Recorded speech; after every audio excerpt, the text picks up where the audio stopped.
speakers on Nice this? to meet you. Yes. How many? Is their colleague Niels from Belgium? Yeah. Two. Oh, cool. Can you give it me Child their focus. name to put him a And co-host? yours also from? Okay.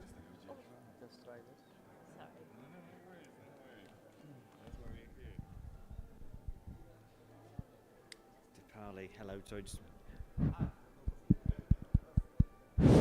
Oh yeah, yeah, yeah, yeah, yeah, yeah, yeah, yeah. It's the sound Yep. from. Okay. Okay. Right, that's that.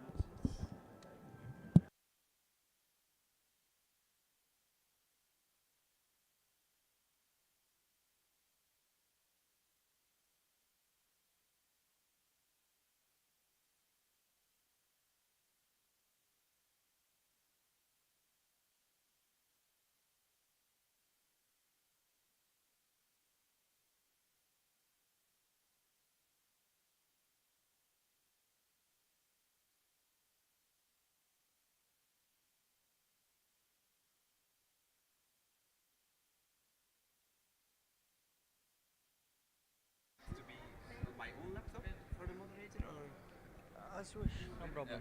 Okay. As you wish.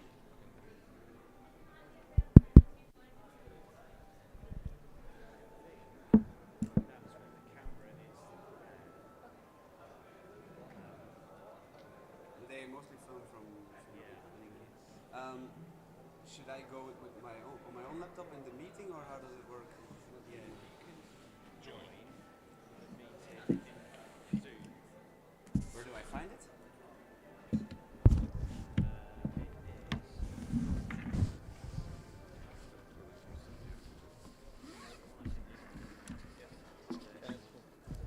Is there a special Wi-Fi network that I can use? Yes. Yes.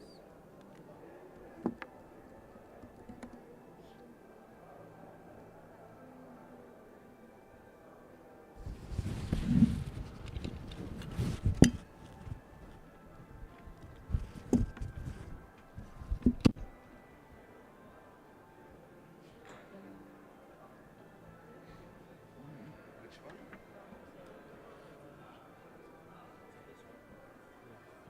Because this one I could not connect last time.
Bismillah.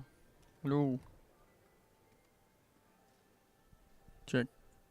1, 2, 3. 1, 2, 3. Okay.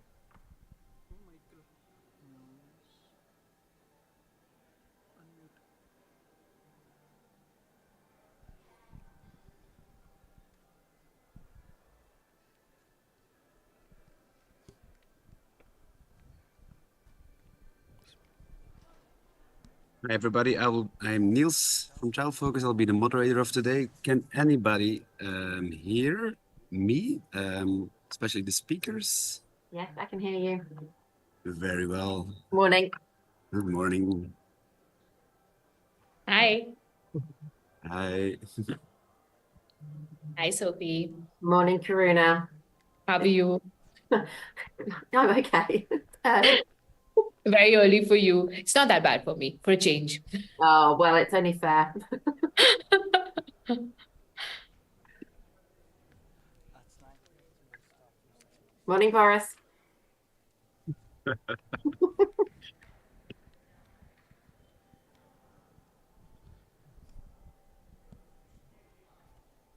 Check. 1, 2, 3. Rub up. Rub up. Okay, I'm going to turn Rub- off video to Sophie while they're still Rub up setting your up. session.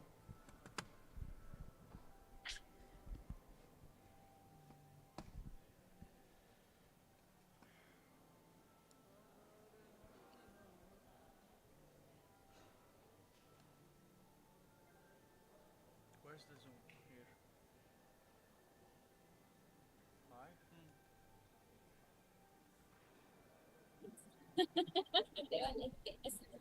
Hi.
Okay. This is going to be a cozy conversation. Yeah, I feel like maybe we should just go around. Okay, can you hear me? I can't. Yes? Okay, excellent. Thank you. I can hear myself now. So, good morning, or indeed probably good afternoon, or good evening from wherever everyone is joining us today to this particular workshop that we're having, looking at, or entitled Bridging the Gaps, AI and Ethics in Combating NCII Abuse. And NCII abuse is around non-consensual intimate image abuse, which is the subject that we're going to be exploring over the course of this panel. I'm David Wright. I'm CEO of a UK charity, SWGFL, and a director of the UK Safe Internet Centre. We will explore, a couple of my colleagues are here. Will explain some of the more aspects of some of the things that we do, particularly the Revenge Porn Helpline, and also stopncii.org. So we will clearly cover some of those gaps. I'm joined in terms of this panel conversation by a number of very esteemed guests and panelists. I'm going to introduce those to you just to start with. And so we've got a series of questions that we'll be asking. And so each of the panelists, and I just first of all introduce Nagat Dad in the middle. So Nagat is from a founder of the Digital Rights Foundation, and also a member of the Meta Oversight Board, as well as the part of the UN Secretary General's AI High-Level Advisory Board.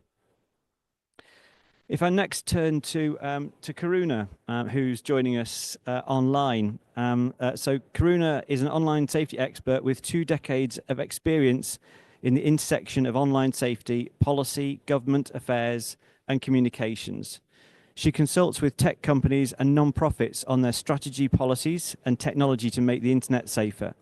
Karuna previously served as a director global safety policy at Facebook Meta, where she spent nearly a decade working on issues of child online safety and well-being, women's safety, and suicide prevention.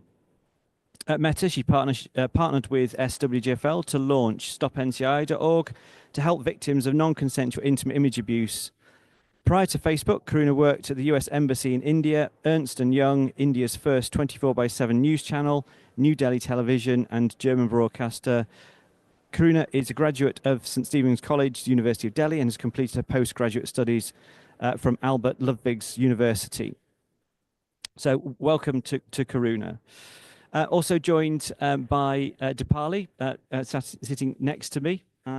So Dipali is Global Director of Safety Policy at Meta and has been with Meta for over a decade. She leads a team of regional safety policy experts and works on policies, tools, partnerships, and regulation across core safety issues. Also joined by one of my colleagues, Sophie Mortimer, online from the UK, where it's rather early. Thank you, Sophie.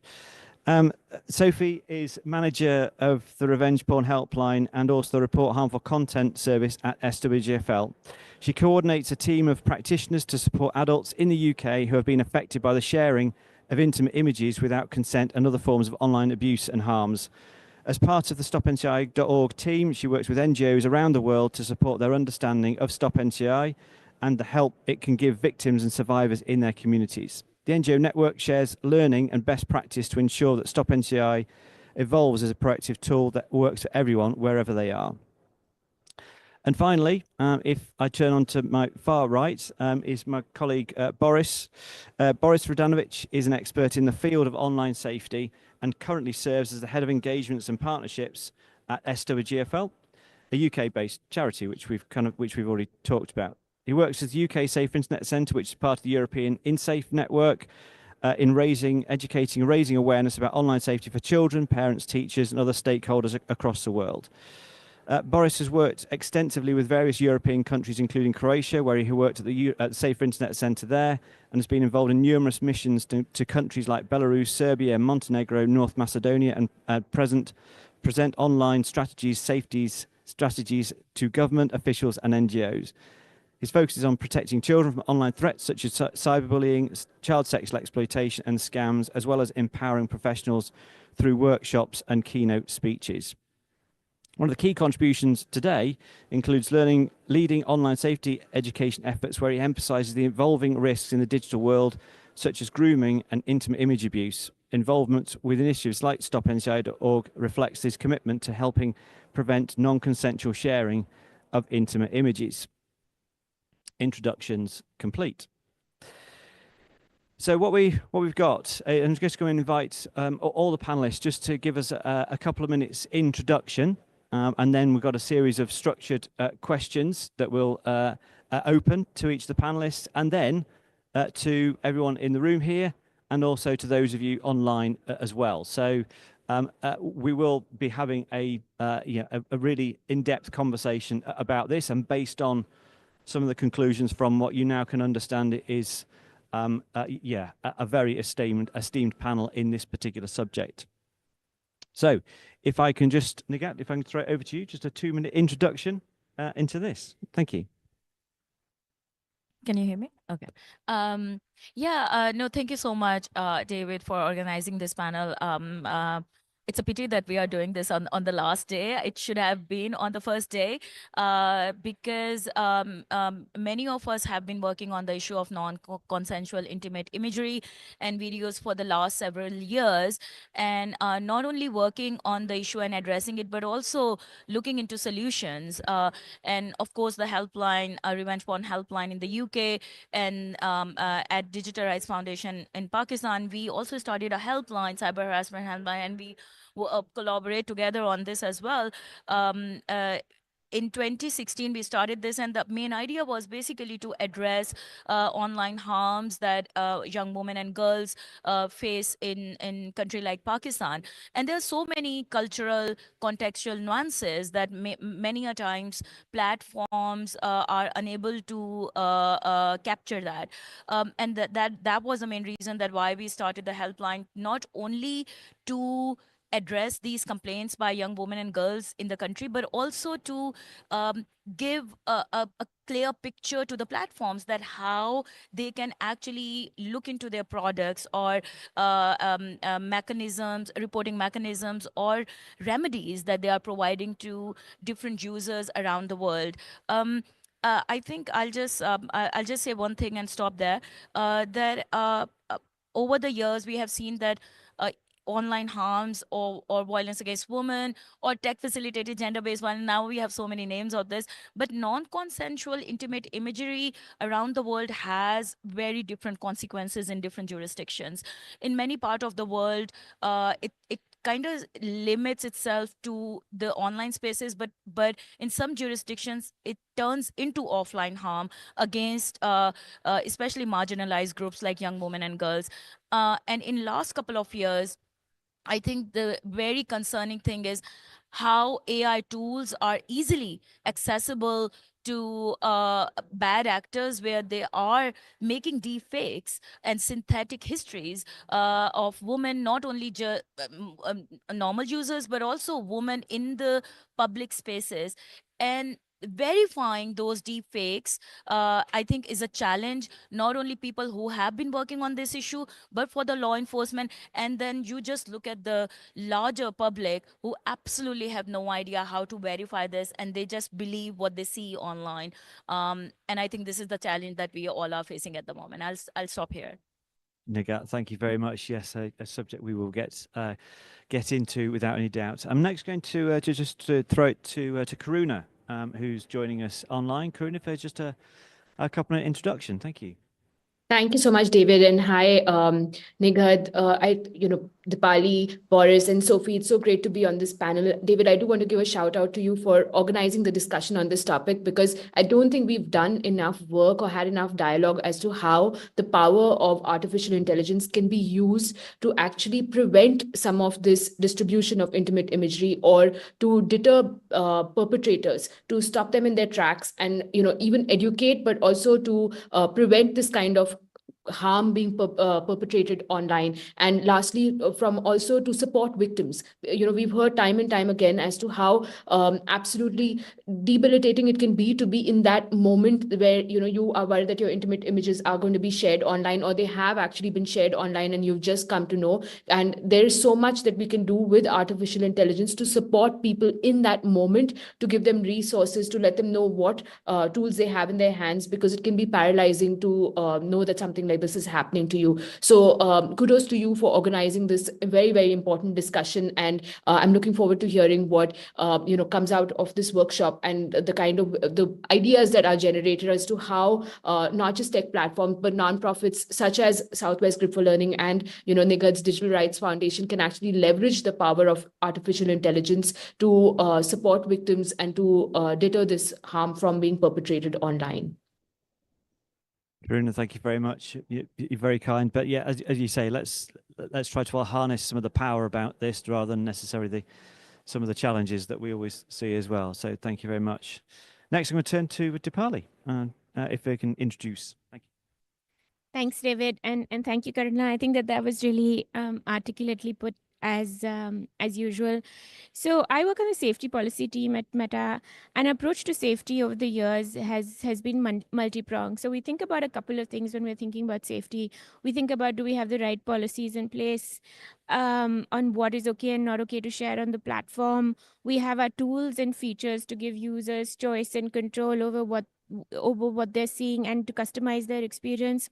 And the third, most importantly, is that we have partnerships where we work with experts over the years to be able to address some of the work that we've been seeing. I just want to step back a little bit and talk about how currently StopNCII.org came to being when Meta heard loud and clear from a lot of our experts, a lot of our users, that NCII is a huge issue.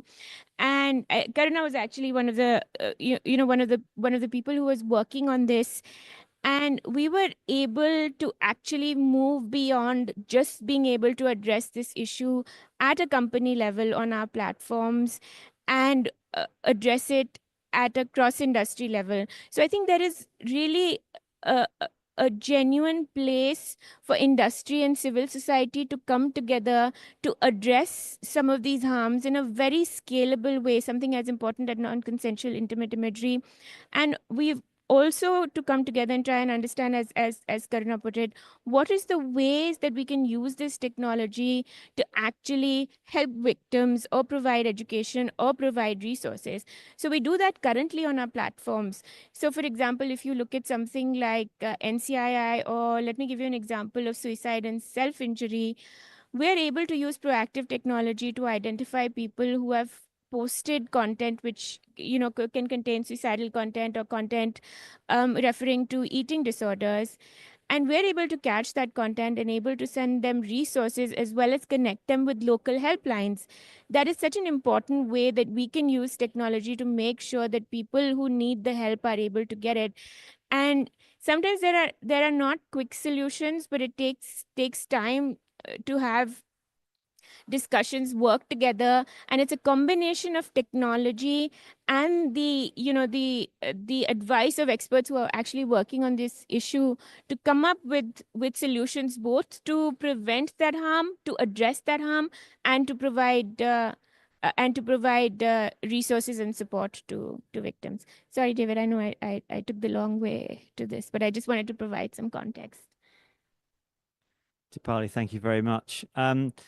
Next, I'm going to throw it, Sophie, to you in terms of 2-minute introduction. Thank you.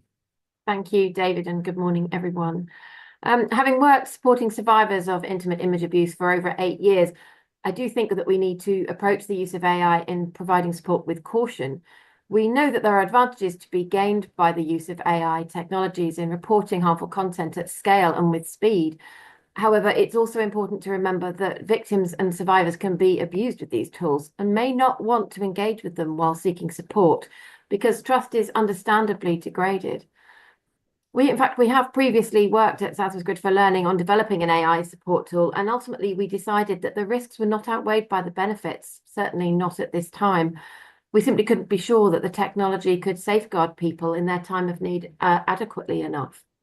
I really hope this will change because I think there is huge potential here and that we can revisit these concepts. But it's just really imperative that we have trust in the security of such a tool and that it prioritizes the safety and well-being of users. Thank you, Sophie. And finally, Boris. Thank you, David, and thank you very much for organizing this. And good morning, everybody. I think at least a good pertinent note to note, it is morning, and if I'm going to call on anything in my introduction, is that we all, and especially the policy and the governance sector, need to wake up to the benefits and potential threats of AI. If we know anything in the last couple of decades, online safety and protection of children and adults, is that modalities of harm are changing rather rapidly. And speaking about the application of AI or the benefits of AI, we are missing, and I'm really glad that this is on the last day of IGF. So I hope this conversation will continue. But we are missing governance and structure and frameworks coming from and being supported by, yes, the industry, yes, the NGOs, yes, the researchers, but as well nation states across the world. And if I can jump off a point from Karuna, absolutely we need a broader conversation on this, of understanding, yes, the potential threats to it, but as well emphasizing the benefits and how it can be utilized to better protect and better align with some of our policies. And I would agree with my dear colleague Sophie from the Revenge Porn Helpline that currently the threats do outweigh the benefits, and we need to make sure that advocating for the proper use of tools such as stopnci.org and other inventive ways of solving already known problems by AI, with AI, or at least with the support of AI, is going to be imperative going forward. And only thing that I can say, the possible support coming out of the technology capabilities of AI is tremendous, and we need to rein that in and understand it much better than we do now. Okay, Boris and everyone, thank you ever so much. And we're also joined from a moderation perspective. Colleague Niels is also managing the online aspect of this. So those of you joining us online, if you're asking any questions, Niels, you will need a microphone though to articulate some of those at some stage. Excellent, we've got one. Okay, so by way of diving into this particular issue that you've heard some brief introduction in terms of specific questions as we get it down into the aspects about AI, but particularly in context of non-consensual intimate image abuse. I'm first going to turn to Nighat. So you've already heard, so Nighat is Exec Director at the Digital Rights Foundation and also member of the Meta Oversight Board. So Nighat, the question to pose to you, so your advocacy for digital rights, particularly in regions with differing privacy laws, places you at the forefront of this debate. How should AI systems for NCII detection be adapted ethically to fit varying cultural and legal contexts? Yeah, I think Sophie and Boris touched a little bit on that yes, they are like we can use AI systems to our benefit as well, and harness them in terms of giving speedy remedies to the victims and survivors of tech facilitated gender-based violence. But at the same time, I think in our context, we have to be extra careful and cautious. AI systems need to solve for cultural nuance, and we know that current models are trained on English and other Western contexts and languages. But I'm also hopeful and optimistic that while we are having these conversations, these conversations will lead to new generation of AI that will better understand cultural and linguistic nuance. And I understand that sitting at the UN Secretary General's AI high-level advisory body, we have had those conversations in last 1 year, where we brought global majority perspective from different angles, not just that the conversations around AI are only happening in the global north, by some global north countries, and global majority countries are not really part of those conversations. And until or unless you are not part of the conversation, you actually don't know how to address different issues while using AI technologies, or being aware of the threats and risks of these technologies. I think these conversations are happening at different spaces. I'm glad that we are also talking about this as different helplines and those who are addressing NCII. But I think it's also important that we cannot we understand that we can't solely rely on AI to combat NCII. Platforms, social media platforms, still need to commit to human moderators and human review, and they need to create easy pathways for users to escalate this content when automation misses it. So that's three things that comes to my mind: broader training for AI, continued human oversight, and user-friendly reporting mechanisms. I'd also like to see transparency and constant auditing of AI, so we can see how well these automated content moderation systems are performing. And transparency should be granted to civil society so that there are opportunities for third-party reviews of how these models perform. And I'll just like to plug our a white paper that we released from Oversight Board, which is around content moderation in the era of AI. And it sort of draws our own experiences for the last 4 years while delve into cases that we have decided, and looking into so many cases related to gender and tech-facilitated gender-based violence that users have faced on Meta platforms. And we looked into the tools, we looked into the community guidelines and policies of Meta and gave them really good recommendations. But also, this white paper is not just for Meta platforms, this is for all platforms who are actually using AI to combat harassment on their platforms. And there are so many recommendations that we have given. And one of them is basically constant auditing of their AI tools on their platforms that they are using, but also giving access to third parties like researchers in terms of like what kind of feedback that they can give to the Meta. And I think Meta has a leverage because they have a very good initiative as a trusted partners initiative, and they can leverage that sort of ecosystem in terms of getting feedback and also providing them support who are already addressing tech-facilitated gender-based violence. Nigat, thank you very much. Some great, really great points there, and I'm really struck too by, the point about the westernized data and extensive in terms of training models is a really good point. And also want to recognise the global leadership that you provide in this space and have done for so many years. So it's great to have you here, and what an opportunity for everybody to ask questions too. So Nigat, thank you very much.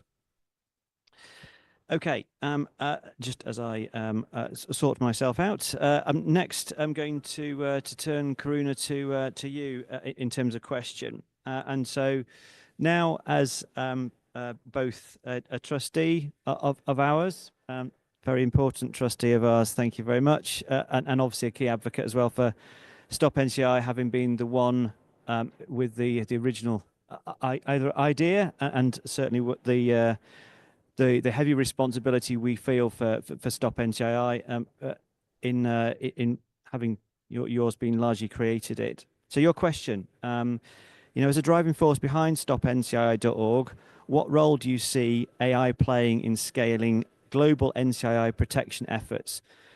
What ethical principles are essential to ensuring AI tools support victims without compromising user autonomy? Karuna.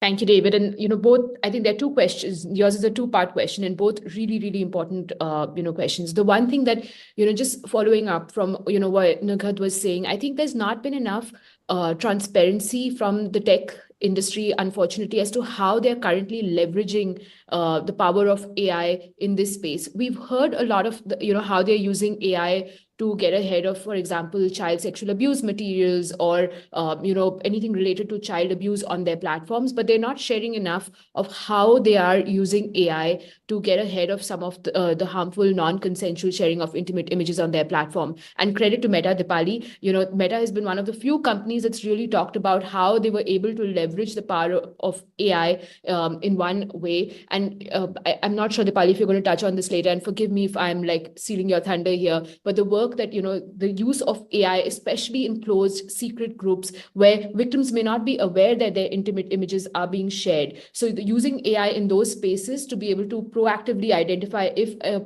image or a video is potentially non-consensually shared, and to bump it up to reviewers for making, reviewing the content and taking it down if it is NCI. I think that's a really great example of how this technology can be used to get ahead of the harm, because many times we've heard from victims that the onus and the burden on them for reporting, for trying to check if this content has been shared online is excruciatingly painful. So I think, I talked about this in my earlier opening statement as well. There are 3 ways, particularly, I think tech companies could be leveraging the power of AI to get ahead of this harm. Prevention. So if there are signals which they have on their platforms, if someone is, for example, updated their relationship status to say that they've recently been through a breakup, or expressed any kind of, trauma or hurt, which could potentially mean that they have intimate images, which they might want to get, send through stopncii.org, for example, to nip the harm in its bud. Or if deterrence, if someone is trying to upload NCII, if the signals are all there, could the platform then bump up a education card to tell them that this is actually harmful, it's illegal in many countries, or again, to really stop that abuse in its tracks and not allow that content to be shared in the first place. And third is, of course, supporting victims. Again, things like if someone is searching for NCII related resources on a search engine or on a platform, then could you bump up something like stopncii.org to them at that point to tell them these kind of services or these kind of support options exist, helplines exist around the world. Many victims don't know, and this is the first time that they're ever hearing of this abuse when they're experiencing it. But, both, all 3 actually, Sophie, Nighat, and Boris all really raised very important points about thinking through some of the risks and some of the loopholes with deploying AI without being very thoughtful about it. So a few things that I'd love to list down, just, things that we learned when we were building stopncii.org or working with Sophie and other helplines around the world on what is it that organizations really need to keep in mind when they're building out these technologies to support victims. One, keeping victims at the center of the design, making sure that you're not speaking on behalf of them, you're giving them agency, you're empowering them, but not taking any decisions on behalf of them. 2, no, shaming or victim blaming. They're under enough pressure, enough stress. This is not their, mistake that, intimate images are being shared. This is on the perpetrator. That's, trust is not a bad thing, over here. It's the perpetrator who's broken the trust, and they need to feel ashamed, not the person who's in those intimate images. Nighat talked about bias, and just, making sure that any technology that is developed is not taking into is taking into account other instances where this content, it may not be NCII. I'm not sure that AI is at that stage right now where it needs more training, it needs more support to be able to make sure that it's 100% accurately identifying content as NCII, and recognizing those biases is really important part of it. Also, accountability and transparency. If tech companies are using these technologies, I'm hoping that they are, or if organizations, nonprofits are thinking about how they can use AI in this space, being transparent, being accountable, ways for people to report. Nighat talked about how important reporting still is, even in these scenarios. Giving people the ability to reach out to the service or the platform is really important. And of course, I will always keep harping on prevention. If there are ways that this technology can be used to prevent the harm in its first place, to deter the harm, I think a lot more work should be done over there, because once the harm has happened, it's already quite late. So the more work that can be done in that space would be really great. I'll stop there. A lot of things that I've thrown out. Karuna, thank you very much. Can I also, perhaps we've made an assumption and not really introduced stopnci.org. Karuna, can I ask you to do that, just to explain briefly to everybody what stopnci.org is and how it works? Yes. Absolutely. And Sophie, please, jump in if I'm missing anything. I know it's your baby and I'm just, talking about it. But stopnci.org, the whole goal behind stopnci.org is to support people to really stop the abuse in its tracks. The way stopnci.org works is that if you think you have, if you have intimate images which you are worried which will be used without your consent on any one of the participating platforms, you can use this platform to create hashes or digital fingerprints of those photos and videos and share those hashes with the participating platforms, so that if anyone tries to upload that photo or that video on those participating platforms, they can get an early signal that this content may violate their policies. They can send it to their reviewers or use their technology to determine whether this violates their policies or not, and stop that content from being shared on their services. So it's really, it's very much a prevention tool. If content is being shared on platforms already, we encourage people to actually report on that platform to get fastest action. But if you're worried that it's going to be shared on any one of the participating platforms, in addition to that, you can use stopnci.org to stop that abuse in its tracks. Sophie, I don't know if I missed anything and if you want to add anything onto that. Beautifully done. I would just highlight the fact that these digital hashes are created on somebody's own device. They don't have to send that image to anyone. And I think that's enormously empowering and a huge step forward in the use of technology that puts victims and survivors right at the heart of these evolutions.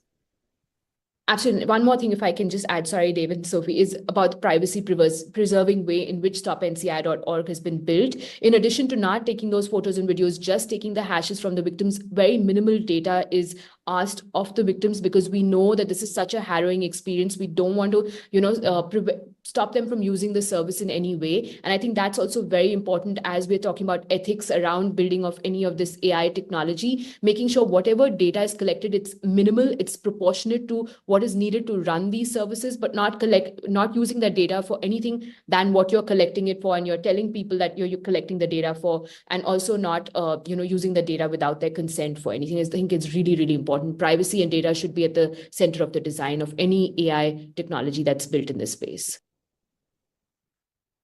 Thank you both. Amazing kind of explanation from the two people leading this. Thank you.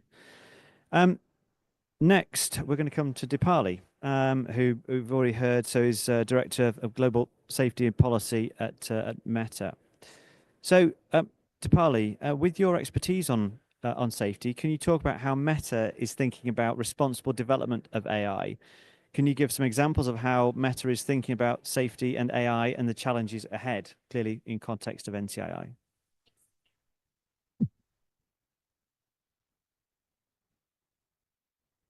Thanks, David. I think Karna's done such a good job of it, but I'm going to try and add some additional context. The first thing that I want to say is just to step back and talk a little bit about how Meta is currently using AI. So I've been with Meta, like I said, for about a decade. When I joined, and in fact, when Karuna joined as well, when we talked about safety and when we talked about our community standards, and community standards essentially are rules which we say clearly what is okay and not okay to post on our platforms, including NCII, including hate speech, including CSAM. We used to really encourage user reporting because we didn't really have proactive technology built out at that time. So we were dependent on the signal that we were getting from users to be able to understand why that content is violating, and rely more on human review and have that content reviewed by human reviewers to be able to take the appropriate action. Over the years, we've invested in really developing proactive technology to be able to catch a majority of this content even before it's reported to us. So we know that a lot of people will see content and just not report it, or they may feel that they may feel like their peers will judge them for reporting it. So proactive technology really helps to identify that content and remove it, and also it doesn't remove the need for human reviewers, but it makes their job easier, and we're able to do this better at scale. So today, for example, we publish in our community standards, we're able to remove a majority of the content that violates our community standards before it is even reported to us. And we're also trying to work on understanding how our large language models can essentially help us do this better. And two ways where we think that there's going to be an impact is going to be, one is speed and the other is accuracy. Will it be able to help us identify this content even faster? And if we're able to identify this content faster, what is the accuracy with which that it can we can take action in an automated way, which also lessens the time that human reviewers need to spend on really the important cases, versus the cases where there's clearly very high confidence that it is violating, and therefore it can be taken down quickly. So I mean, to answer the issue in a shorter version, I think that there is a lot more scope for this technology, but there continues to be the importance of a combination of using automated technology as well as human review. So we are taking the right actions, and we're taking the appropriate actions. As we move to responsible AI, David, Meta has an open source approach to our large language models. As you know, we've open sourced our large language models, and therefore it's been really important that before we do this, that we have a very thoughtful and responsible way on how we're thinking of developing AI within this company. And I'm going to talk about a couple of pillars that we have, that we consider when we are talking about Gen AI. Actually, I'm not going to go through all the pillars because that's going to take a lot more time. I'll go through a couple of them. The first is obviously robustness and safety. It's really important that we do two things before we're releasing our large language models. The first is stress testing the models. So we have teams internally and externally who stress test those models. And stress testing, or what we call red teaming, is essentially making sure that experts are stress testing the models for finding vulnerabilities, and then we then are able to identify those vulnerabilities. So to give you an example, we have specialist teams at Meta who are stress testing or red teaming the large language models. We also open it up to the larger public to be able to stress test. So for example, in Las Vegas, there's a conference called the DEF CON conference, and our large language models were tested. Over 2,500 hackers actually stress tested those models and identified vulnerabilities, which we then use to inform the development of our models. The second thing is fine-tuning the models. Fine-tuning the models essentially is fine-tuning the models so that they're able to give more specific responses, and especially that they are in some cases fine-tuned to deliver expert backed resources. So to give you an example of this, currently what happens on Facebook and Instagram is, if somebody posts content where they are feeling suicidal, or for example there are mental health issues, and either somebody reports it or we're able to proactively find that content, we are able to send expert-backed resources to the person, which is essentially connecting to helplines. So if you're sitting in the UK, you'll get connected to a UK helpline. If you're sitting in India, you'll get connected to an India helpline. This is because I think fundamentally we believe that we are not the experts on safety in terms of providing this kind of informed support. And to the point that Sophie made, we don't want our technologies to be able to actually be providing that support. What we want to do is we want to make sure that we are making available the right tools by which that whether young people or vulnerable people or targeted people can use the right resources. So coming back to fine-tuning our AI models, the AI models will be fine-tuned through expert resources. So if somebody talks about suicide or self-injury, the response should not be that it's going to provide you guidance. The response that it'll throw up is, here are a list of expert organizations that you can contact in your particular organization. And I know I'm repeating myself, but this is a really important way in which we can use these technologies to provide a level of support that we have been able to provide on other platforms like Facebook and Instagram. The third thing that I want to talk about, essentially, when we're talking about safety and robustness, is a lot of a lot of people don't really understand AI or AI tools and AI features. So we're also working with experts generally to try and ensure that they're understanding what Gen AI is. So for example, we worked with experts to have resources where parents have tips on how to talk to young people about about Gen AI, etc. So these are just a couple of things that, at a high level overview, we think about when we're thinking about building AI responsibly.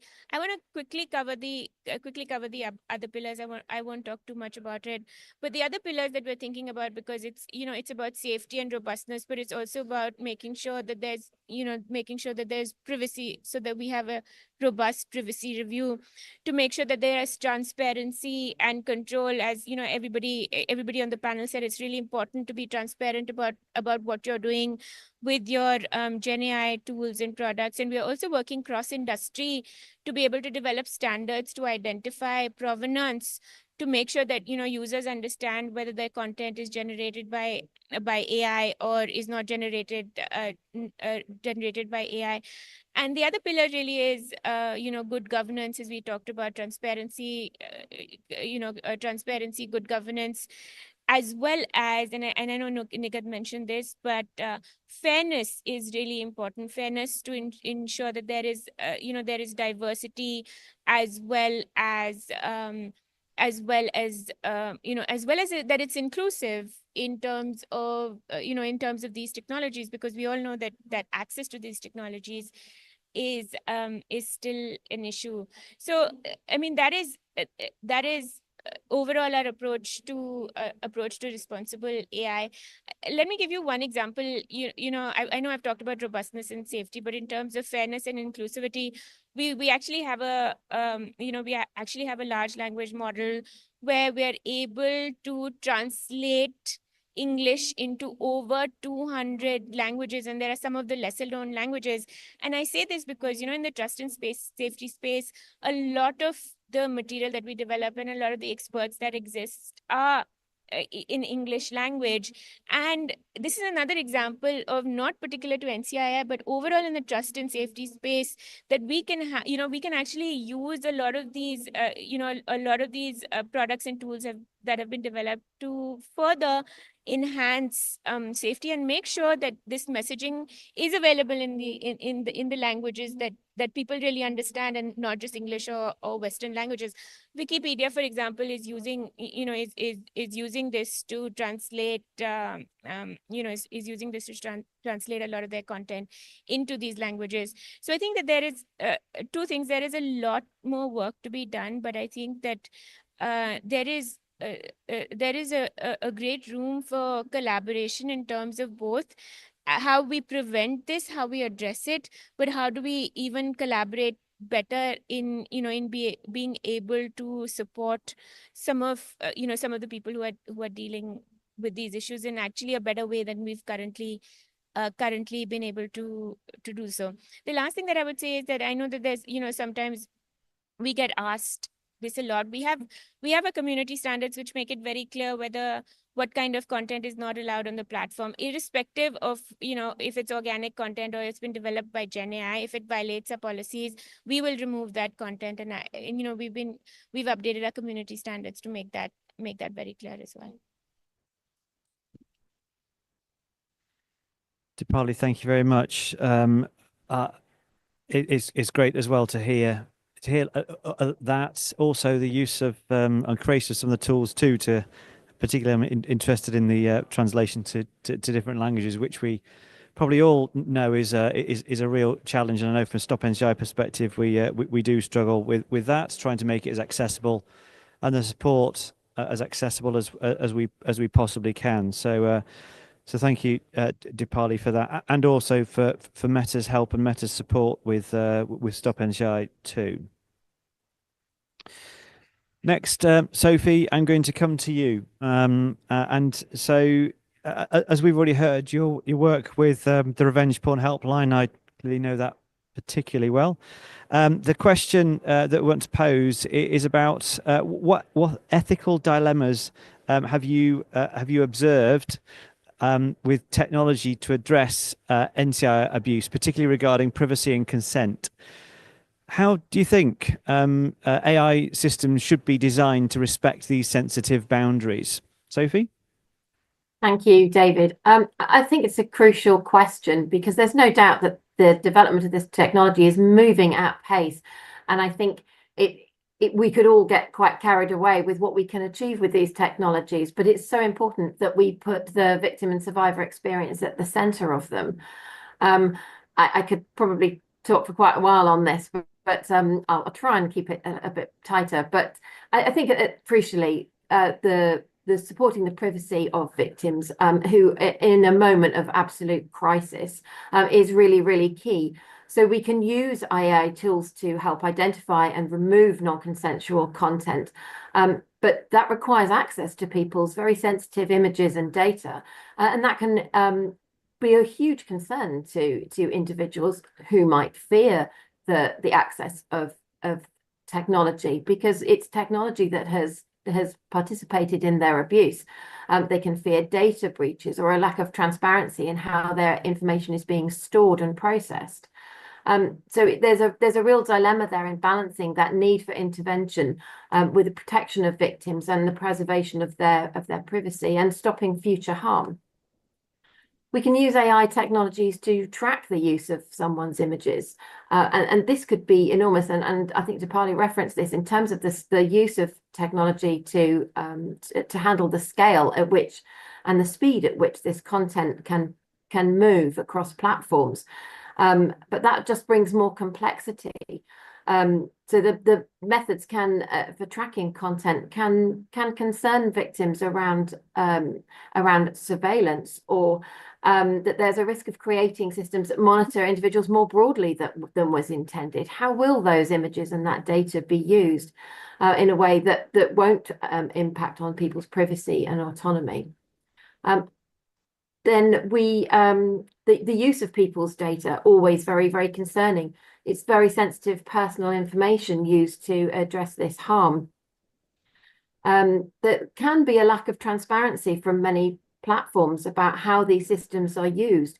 How are the models trained? Again, the large language models that are used, and this has been referenced already, I think by Nagat earlier, that we know that they don't always respond as well, perhaps, to people of different cultural, religious, or ethnicities, and that's really, really challenging for the risk of presenting false positives and false negatives.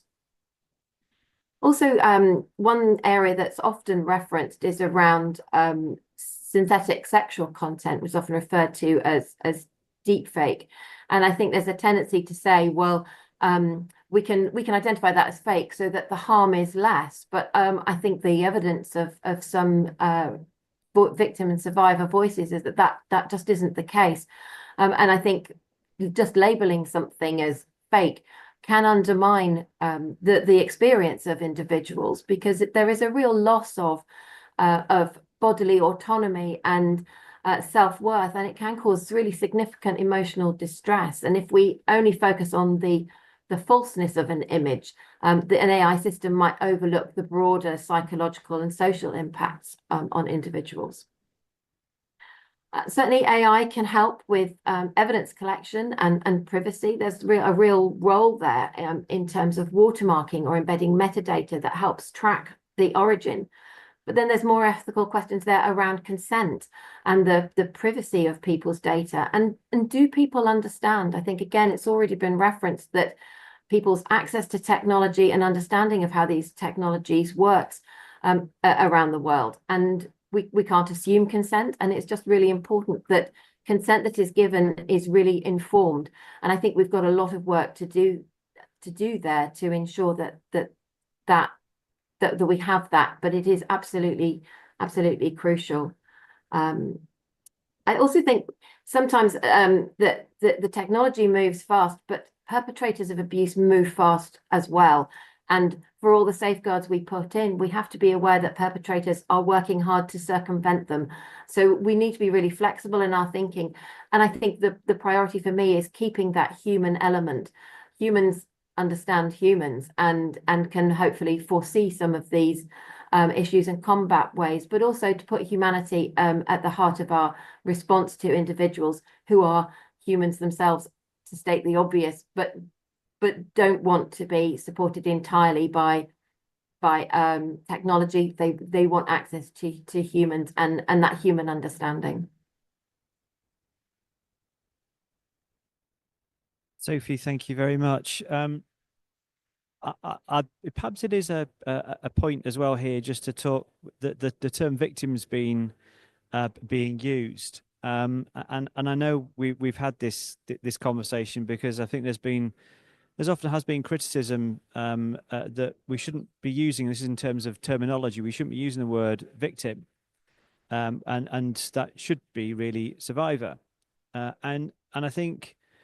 I'll perhaps, if I may, put words in your mouth, given the conversations that we've had, is that no, particularly from a revenge porn helpline perspective, no, we very much do support victims. Our job is to make them a survivor. Now, clearly, anybody's entitled to have a reference, however they see fit. But certainly, I think we're making the point here is that whilst our job is to make victims into survivors of particular tragic circumstances, we're not always successful, which just goes to highlight in many cases, the catastrophic impact that this abuse has on individuals' lives. I don't know, Sophie, is there anything you want to add there? No, I think you're right, David. We tend to take quite a neutral position when speaking to people, because it's not our place as a helpline to identify somebody as victim, survivor, or anything else. So in practice, we reflect back to people what they say. But I completely agree that the majority of people coming to us are very much would identify themselves as victims, because we are usually there for them quite early in that journey, and it is absolutely our aim to make them a survivor, and in the hope that they can leave all of those labels behind and put this totally behind them. Thank you, Sophie. Nighat? No, I think this is very interesting, because in our helpline, we also, when we address folks who reach out to us, we are very careful what do we call them, and we sort of leave it to them. What do they want to want themselves to call? Many a times when we call them survivors, and this is like our priority, like we call them survivors and not victims, because they are reaching out and they're fighting the system, and they're like, but I haven't received any remedy, so I'm still a victim. So this is a very interesting conversation, and I think it should entirely be on the person who is facing all of this to call whatever they want to call themselves, either victims or survivors. Our priority is to call them survivors. That many a times people are like, I'm not that resilient. Don't call me survivor. I don't have that much energy left to fight back platforms or the legal system that they are dealing with. Yeah, Sophie, I don't know if you want to react to that, and I'm thinking too around often when we're approached by the media, that they want to speak to somebody who we've supported, being careful not to add a name, which we have a policy of specifically not because of the acute vulnerabilities that that individuals have. Sophie? I completely agree with Nighat. It's not our place to apply that label, and certainly the majority of people who come to us would describe themselves as a victim.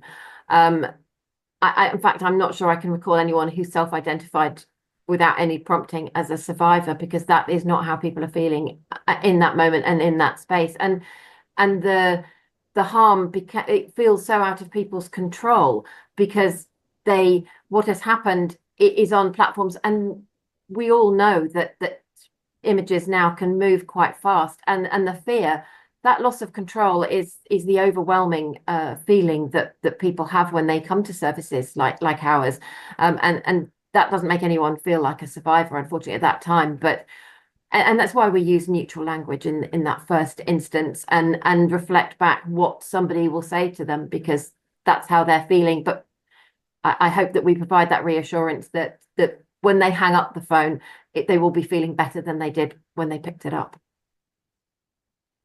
Thank you, Sophie. And also for all that hard work that goes in the background as well, which I know acutely to the extent of that. Okay, finally, I'm going to turn to Boris, and I say finally too because that's after Boris has given us a contribution. This is when we open the floor for your questions, either in reaction to anything that you've particularly heard, or indeed if there's any other aspects that we perhaps haven't covered, both within the room and also online as well. So, Boris, if I just turn to you, and as Boris has said, he's head of partnerships and engagement at SWGFL. So, given your extensive work in online safety, particularly at SWGFL, how do you see AI evolving as a tool to support NCII detection and intervention? What are the ethical frameworks do you believe are necessary to avoid potential harm to users while ensuring victim or survivor, or whichever terminology we deem fit, to support them? Boris. Thank you for that very much. I just want to say I'm really honored and proud to sit amongst heroes, definitely in the space, and thank you so much for the invitation. Thinking about AI, a quote came to my mind, and please agree or disagree with me. Specifically talking about AI, I think we know little about everything and a lot about nothing. While we fully understand the complexity of the space, whether that's the technology behind AI or the stakeholders implementing AI, I don't think we fully understand nor utilize the true power or the possible true power of AI. And there is much more we could be doing. And I know in a 2-minute contribution, trying to unpack it might be a bit difficult, but I do hope these conversations and this session reaches stakeholders from policy and government, but as well stakeholders from the industry sector. And I loved the notion of stress testing and using hackers and all of that. But I would also advocate for, as we just had a conversation about users and victims and children and a lot of people that we don't maybe fully grasp, to be those first movers to test out or stress test those AI models, so we can see maybe a different way of thinking. But talking about that, I think we need to go back to foundations, and the foundation is that the current models may or may not, and in some cases they do consist of their data sets having child sexual abuse material in it, non-consensual intimate imagery in it, and many other that we probably don't know, illegal or harmful material. So if any, and I hope a lot of stakeholders are listening, let's first clean out the fundamentals of the tools that we are supposed to be using. And number one, yes, you can use stopnci.org hashes that we can help you clear out already known instances of non-consensual intimate image abuse, but we must go further.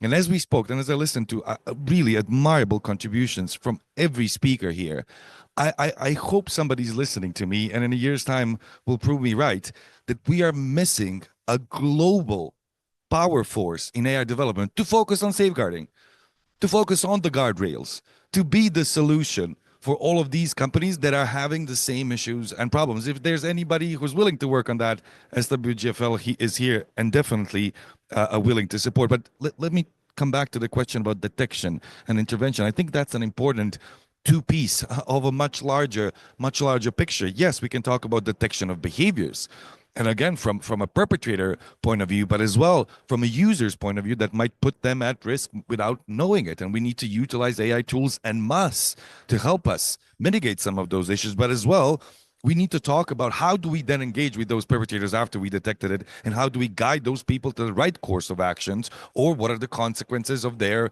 repeated, and sometimes we know that those are happening on platforms, repeated offenses, or people or individuals taking part in something called a collector's culture, where they're intentionally collecting thousands and hundreds of images of rather various individuals, and we know they exist on many platforms. And the question is, okay, now that we use AI to detect this, what are we going to do next, and how are we going to act on that when we're talking about intervention. I think as well, Sophie and the Revenge Porn Helpline are already using a rather innovative way, I would say, of utilizing AI tools to help us mitigate the number of reports using a chatbot function that allows us to communicate and support much, much bigger and larger number of people than we would be able to do with just human support. So again, when we talk about intervention, how about user-specific, mental and health-based, legal-based support that those users can gain when or if they encounter that harm online? But as well, I think the question was about frameworks, and I think we are missing a lot, as I said in my introductions, governments, frameworks, structures on the use, but as well research that stands behind it. And ethical frameworks needs to be user-focused and user-centric, victim-informed or survivor-informed, most definitely, but then balancing the threat of having access to the most sensitive pieces of data that you have, and that is the data of your own or others' abuse, and how does it unfold and to whom and where, but at the same time, extremely sensitive data sets that we might learn from and research and maybe mitigate some of those risks in the future. So I'm not trying to say this is a easy thing to do, but I'm saying that we should start combating it now before we are ending up in a much, I would say, more difficult space to untangle. So if I'm looking at it, what do we need to do? I think from a stakeholder or company's perspective, we need more dedication. And I support Meta, and I love our friends from all over the world involved with stopnci.org, but we are at 12 of the biggest platforms in the world engage with us. We need hundreds. We need thousands of platforms dedicating to this, of advocating for a solution in this space, and then bringing it forward. And definitely more investment to NGOs and researchers across the world battling in this space, because we are at the forefront. And we are non-governmental, small and agile organizations. We are meant to be at the forefront.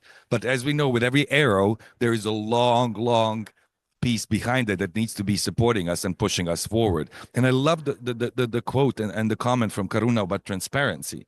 Absolutely, we need more transparency. And as well, please agree or disagree with me that in now the first movers, the first companies that we see in the AI space, correct me if I'm wrong, but it does seem to me that they're more interested in safeguarding their intellectual property and their finances, but instead protecting and safeguarding their users. And I think that's a big question. If we move with the AI as a part of every part of our daily life, what do we value more? And I think many of us sitting here and many of us listening would advocate for the privacy and protections, but as well safeguarding of our users first and foremost. And then we can build upon those tools. And maybe in the end, I was trying to find a picture that helps me better understand the extreme rapid rise and development of AI. And I remember, I don't know if you saw the first movies and first pictures of the Wright brothers and the planes when we started inventing them. And then after a couple of meters, the plane crashed. Then they spent months or years developing, then a couple of dozens of meters, then hundreds of meters. So we evolved rather slowly and then more rapidly. The plane, something that brought us all here in this wonderful city of Riyadh. I think with AI, we're slowly moving at light speed pace of development, but we have no idea who's flying and we have no idea how we're going to land.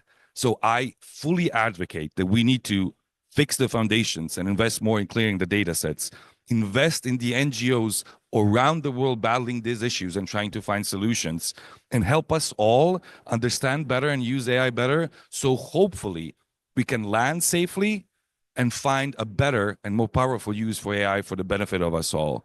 I think that would be it. And thank you so much. Thank you, Boris. There's a point to land or to finish on. Forgive me. And if anyone does have any ideas about how NTI is going to land, then would very much like to hear that. Okay, so now we're going to turn it to you. We're going to turn it over to you in terms of any particular questions that anyone has. Niels, have we got any questions? Not yet online, but I might introduce a personal question then in that case. I have the mic anyway. So. Off you go. First of all, thank you all very much for these very valuable contributions. It was a very interesting panel. For those who don't know me, I'm Niels van Pamel from Child Focus, which is the Belgian Safer Internet Center.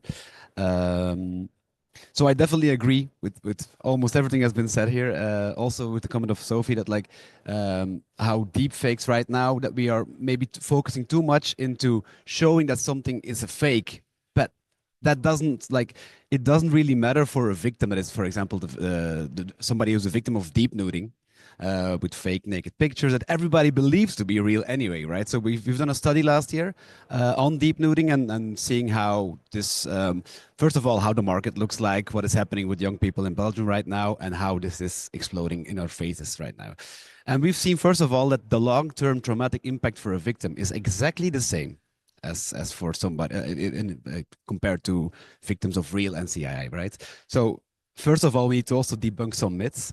And I also wanted to add to, I think it was Boris, who said that like that we have to take into account how fast things are changing and moving right now. And also with jumping to conclusions.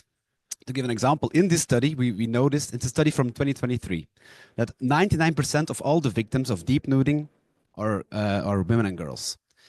But this year, 50% of the cases we opened at Child Focus were also men that were victims. So what we concluded is that in the early days, 2023, most of the victims were girls because the data sets that were used were only working on girls and women. But right now, in a world where sextortion is like perpetrators who want to sextort victims, they are using AI also much more in their behalf to guide themselves, misguide themselves, and this technology apparently now also works into having boys into, how do you say this, like make deep nudes of boys. So if we don't do more research in finding out how these technologies are finding more and more ways into new vulnerable groups, we might look over them. So that was maybe a comment on that. So we need longitudinal follow-up and academic research. So that was my comment here. Can I just respond to the men being becoming victims of sextortion? At our helpline, when we started keeping in mind that more young women and girls are actually becoming victim and survivor of this kind of crime. But we ended up getting 50% complaints from men. And starting from 2016 up till now, we never said no to them because we started the helpline only for women. But when men reaching out to you from a context and culture where shame is so much associated with anyone, man or woman, and what we noticed that young men had nowhere to turn to. There was other helplines for women for psychological support, and of course the cyber harassment helpline was the unique one, but there were other helplines for women, but none for the man. So we ended up dealing with their complaints.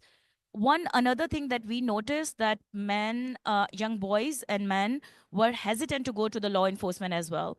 And again, the culture of shame associated to it, but also I think now this is more related to privacy. They were really scared, like women, to give their evidence to the law enforcement that how they will deal with or how they will protect my data when I'll give it to them as an evidence and they will work on my case.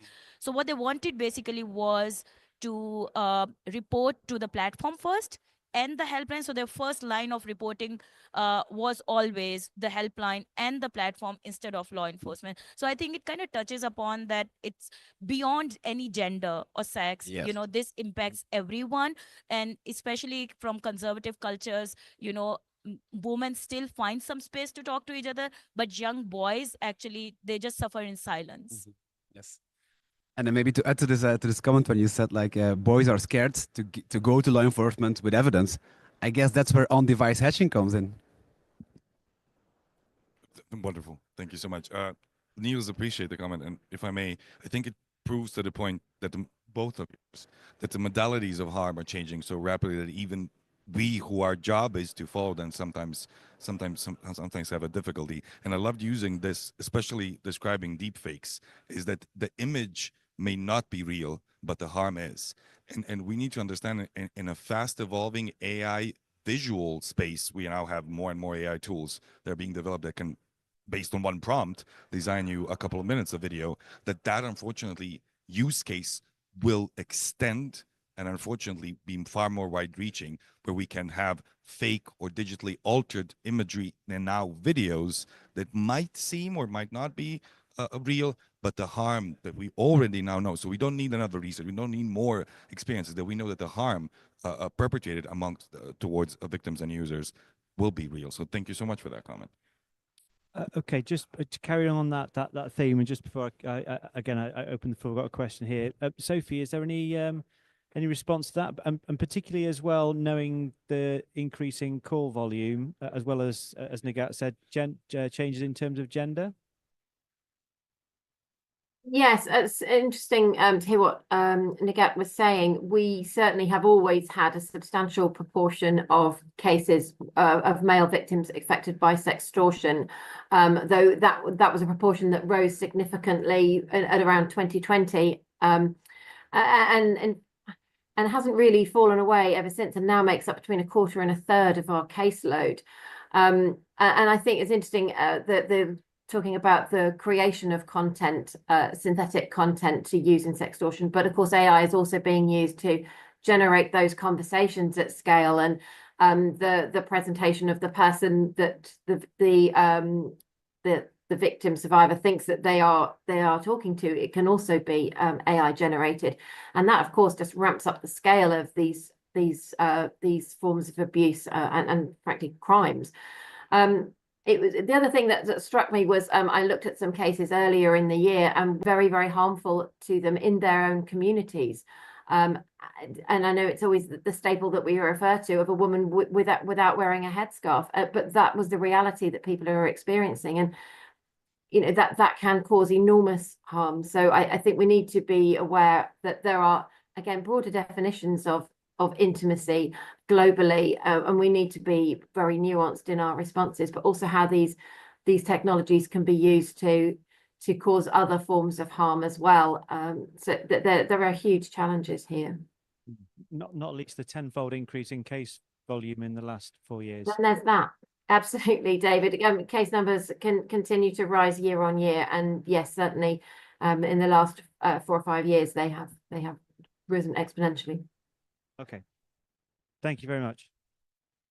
David, I don't know if you can see me, but I just wanted to follow up on the gender discussion to just check in with both Sophie and Nigat based on what they're seeing on the helpline, because the initial research that I've seen also indicates that usually it's more financially motivated when it's related to men and to boys versus with women there are other motivations which are at play. Is this consistent with what y'all are seeing on your helplines, or what are y'all hearing from people who are calling in?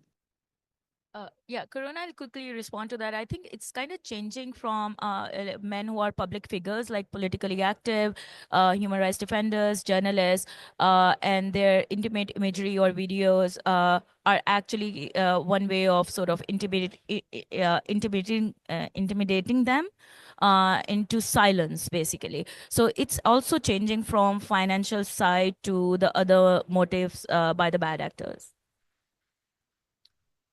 Just a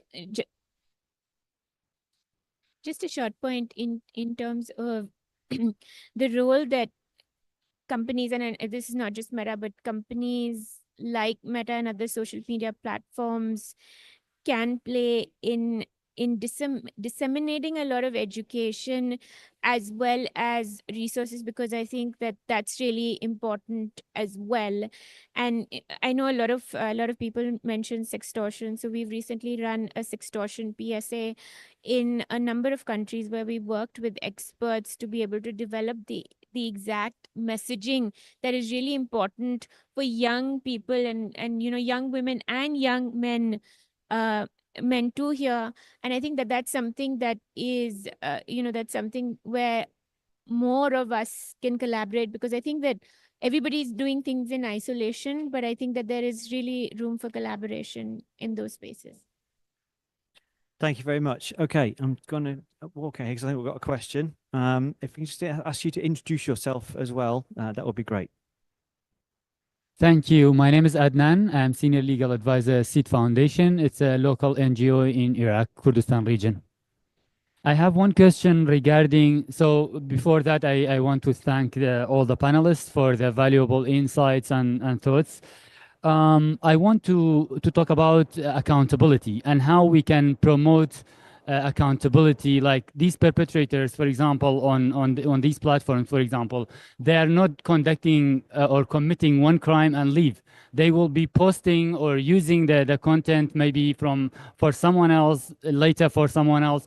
So is there anything that those companies do with regard to holding them accountable?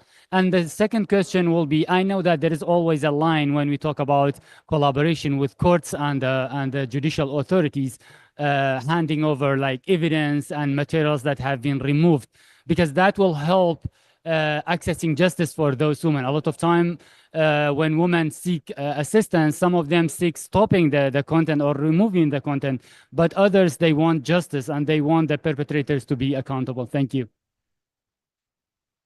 That's a great question. Thank you very much. Panel?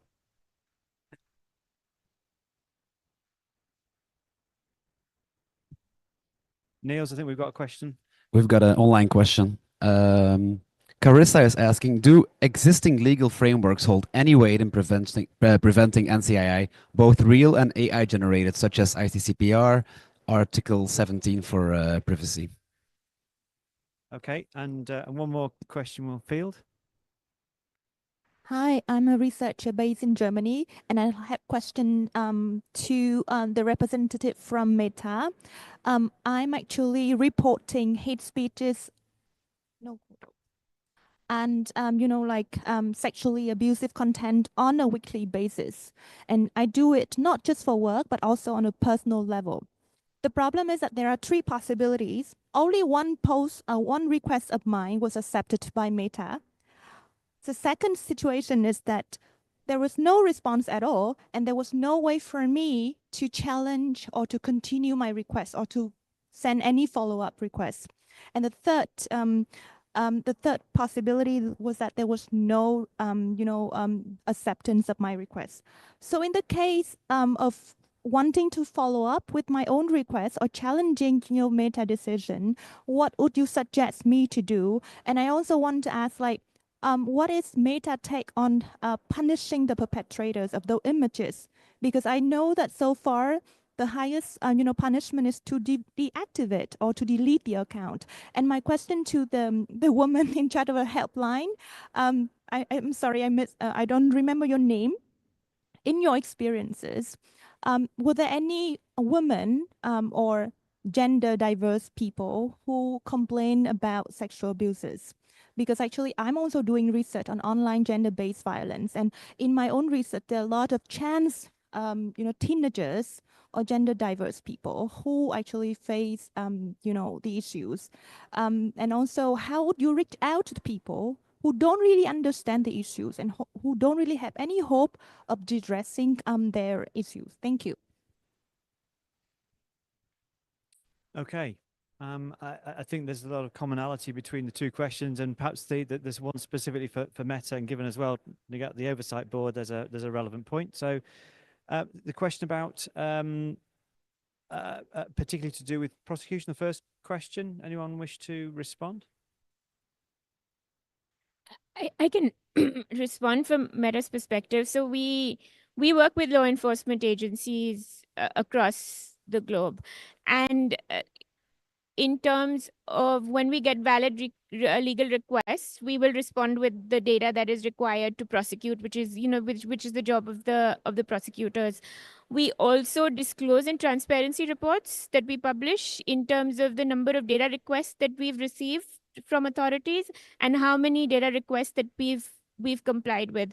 We also have teams who work in Meta who are working directly with law enforcement authorities to ensure for the crimes, and I'm not just talking about NCII here, for the really high severity crimes that we have someone in case they need a a point of contact. What I will say is there is less visibility that we have in terms of the actual prosecutions. So, for example, where we have the issue of child sexual abuse material, we are required to report as a US organization to NICMIC. NICMIC then works with law enforcement authorities in terms of making sure that really sensitive data is available in a very privacy protective manner, which is available to law enforcement authorities. We don't really have visibility on how that data is being used to prosecute prosecute the perpetrators, and I think that's an important link of the chain that is missing. And I think when one of the things that we talk about it's a whole chain, and somebody asked, what do you do in addition to deplatforming? I think that all stakeholders have a role, and we can remove the content and we can deplatform, and we can work with law enforcement agencies to respond to valid requests. But I think that there needs to be a lot more transparency in terms of the prosecutions. Like, we know that in a lot of countries, a lot of these crimes may be reported but not necessarily are prosecuted in the for a number of reasons, including lack of capacity, lack of understanding, lack of resources, or just just the inability to prosecute. Yeah. Responding to the researcher, so not only as a helpline, at sitting at the oversight board, we actually investigated a bundle case of deepfake images, one from India and one from US.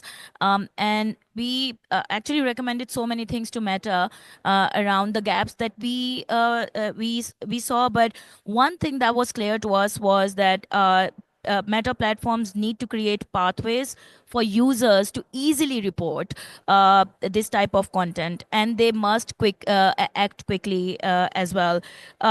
And it shouldn't matter whether the victim is a celebrity or a regular person. What we noticed that in the cases that we picked up were of the celebrity. They were public people, like public persons.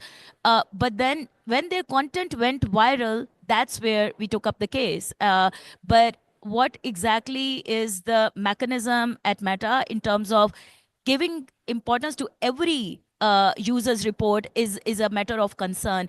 I would also say that what we do as a helpline, we raise awareness a lot in different institutions, schools, colleges, try to work with the government, although it's not their priority. But just to let people know that this kind of crime exists, but there are also remedies and who they can reach out to. And I think you raised a point around repeated offenders. And I think that's also a point of concern for us, that when people who are repeated offenders, they find a way to come back to platform and then do the same thing. And I think this is like a really question to the platform, that what they do with the repeated offenders. Thank you, Nagat. Just so also to do with Carissa's question, I think too, Sophie, I think this one, I anticipate you may have a response to as well, in terms of Niels. I think the question was around existing legal frameworks hold any weight in preventing NCII. I suspect you have a response to that one. Thanks, David. I'll try not to take too long. But quickly, first on the evidence point, I think, unfortunately, even in the UK, where we've had legislation around the sharing of non-consensual intimate images for almost 10 years now, the collection of evidence still represents challenges, and there is no consistent approach. Even we have 43 police forces in the UK, so consistency is always a challenge. But certainly there is nothing really around evidence. But we have, as a helpline, provided statements to the police. We can just establish what we have done, facts, dates, the links that we have removed. And I also think there's a bit of work around categorization of intimate images, because I think sometimes this content, and it's very off-putting for victims, is shared amongst multiple police officers with the prosecuting services and in courts.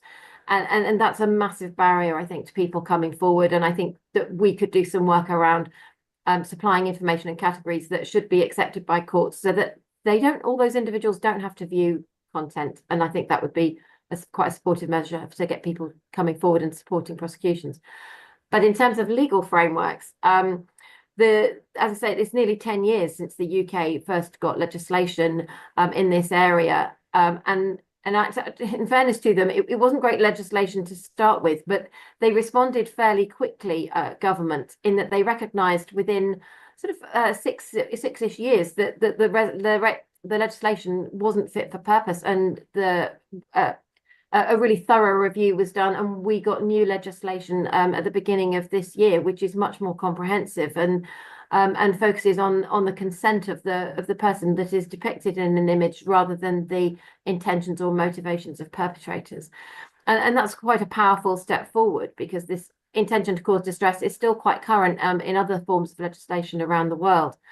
But there is definitely more to do in terms of the status of legal content. We are campaigning in the UK for non-consensual intimate images, particularly after conviction, to be classified as illegal content and to be treated in the same way as child sexual abuse material, to give us the same powers to remove. We are already good at removal. We have great relationships with industry, but where we can't, because there are multiple non-compliant sites whose business model is based on the sharing of this sort of content, and they don't comply with us, and they don't comply with other regulators, and they are hosted in countries beyond the reach of regulation. So I think it's really important that we find other ways of leveraging the law to make this content much less visible, to give people the security that they can actually move on with their lives and not be in fear that their images are 2-3 clicks away from being viewed by anyone. Thank you.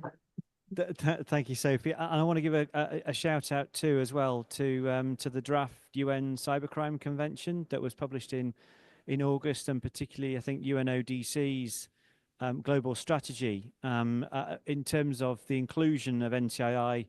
It was much to our surprise, but the inclusion of NCII within the new cybercrime, or at least the draft cybercrime convention, which we're anticipating will be ratified next year, that all states should have laws to do with NCII. So perhaps in response to that question, will we have some today? There are some. To what weight? As we've heard from Sophie, there's some degree, but they can prove quite porous. But then optimism around, a push, a direction across the world in terms of laws that will help in this regard. I'm conscious we've only got a couple of minutes left. You wanted to make a comment, quick comment, Boris? I'll try. Thank you for the questions, and as well, far from me to say, coming from an NGO and working in this space from an NGO perspective, all of the three questions come back to the same thing in my mind. And we talked about accountability, legal frameworks, and then reporting. It does come back to the middle letter of this conference, and that is the Internet Governance Forum. I don't think the scary question is, what are you going to do, Meta, TikTok, Reddit? I think the scary question is, what are we going to do? And how are we going to define accountability for perpetrators on those platforms, develop the legal frameworks and the governance to make sure that the platforms do follow that, and then have accountability on their end. I think that's a difficult question for us to define, and absolutely the legal frameworks, I would say, need to be more inspired around the world, more forward-looking. So we as a society in all cultures and different nation states defined, how do we approach accountability of abuse in a digital space, and how do we hold those accountable to rights? And I think it's a far more diverse question that we need to discuss as a society than one stakeholder can answer. But I'm here for it. And if anybody has a good idea or an inspiring legal framework around the world, please do share it. Which will probably have to be the closing remark. Given we've run out of time, look, the transcribes stopped.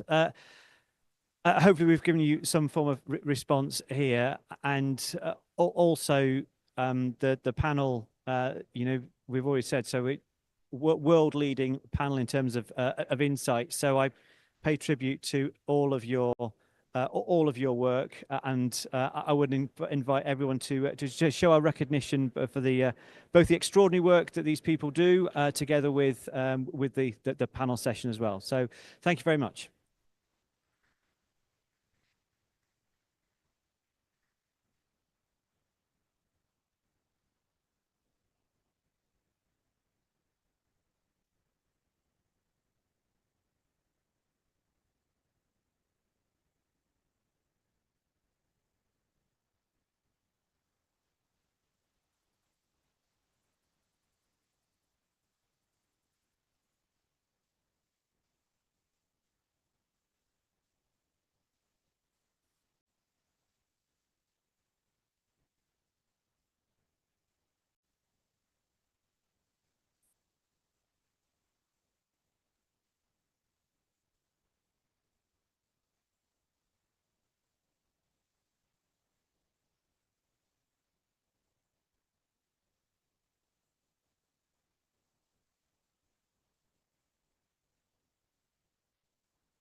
Hello.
But it's here.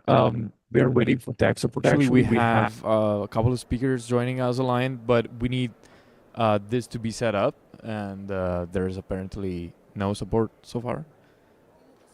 Yeah. We both of it actually. Yeah.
Hi everyone. Please allow us 2 minutes. We're just ensuring that the technical details are in place.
All right. Hi, everyone. Good morning.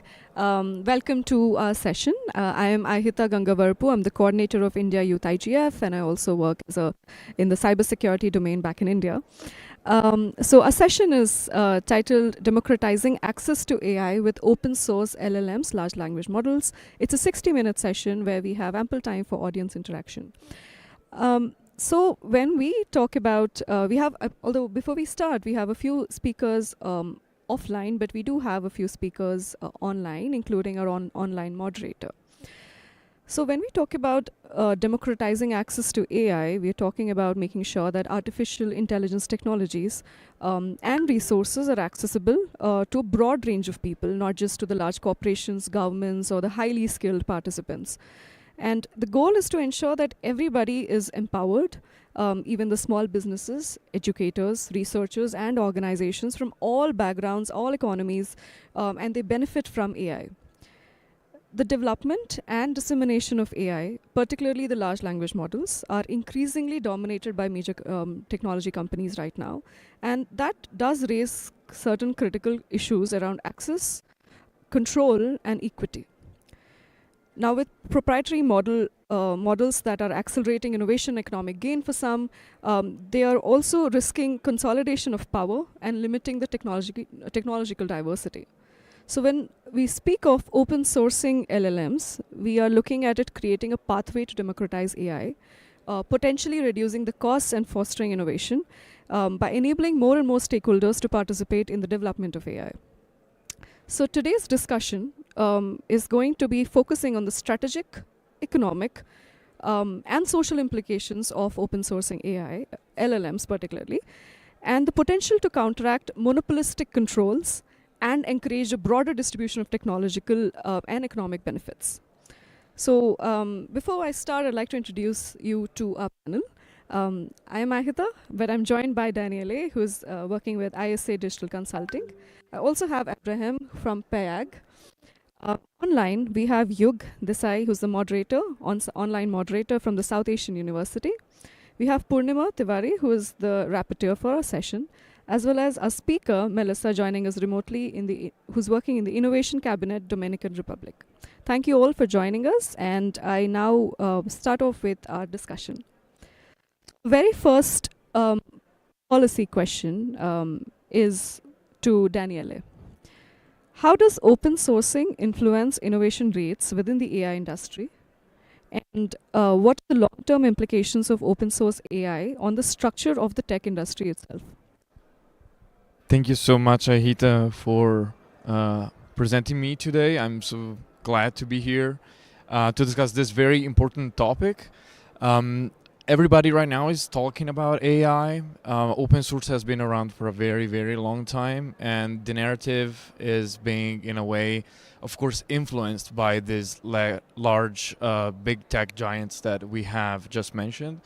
But open source has, in a way, a different history, especially free and open source software. So before getting into the specific, industry implications, I would like to spend a minute to just, introduce once again the concept of open source. And we can just start by saying that open source was a philosophy that was first, in a way, brought forward by Richard Stallman and other important scholars in the United States that believed that open source should mean, of course, like sharing the code, but they also tightly related with the concept of freedom. So free not as in beer, as they say, but free as in freedom. That is freedom of speech, but especially the four freedoms that define the core ideas of open source, that are the freedom to use code, the freedom to study code, to redistribute it, and to modify it. So there should not be any large or small actor entitled to, in a way, own strong intellectual property on that code.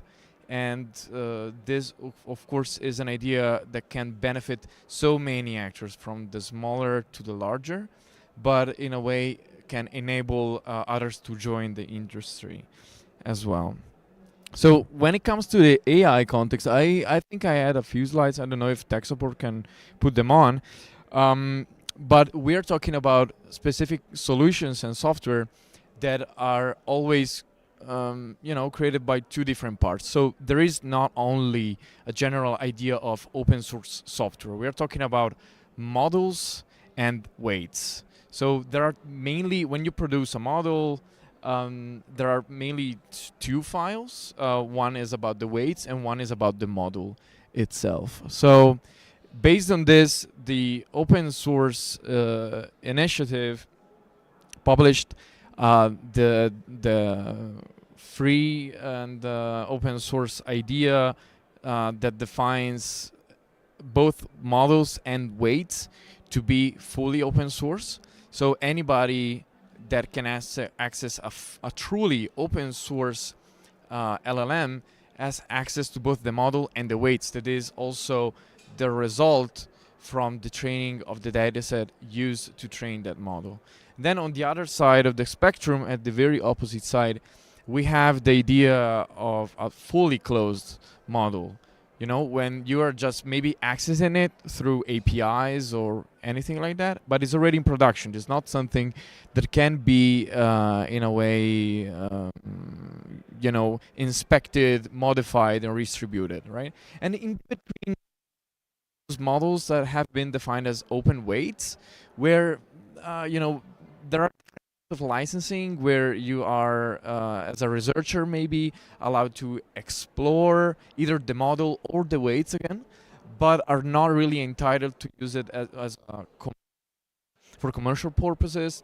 And of course, most often you're not even allowed to, redistribute it itself. So this, of course, creates situations in which not everyone can actually benefit from those models.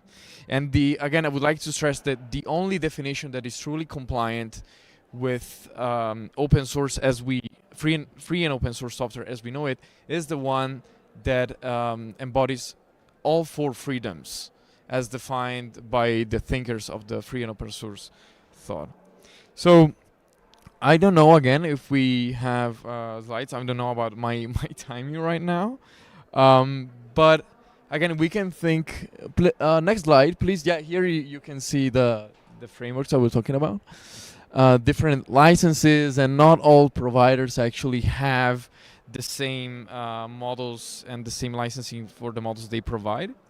So in this other slide, that is AI as a service stack, I would like, to bring the focus again on components that are needed to build an actual AI solution from end to end. So a few scholars, trace some comparisons between the cloud computing model, and at each of these layers, open source software can always be employed. So we should also ask ourselves, are we actively, as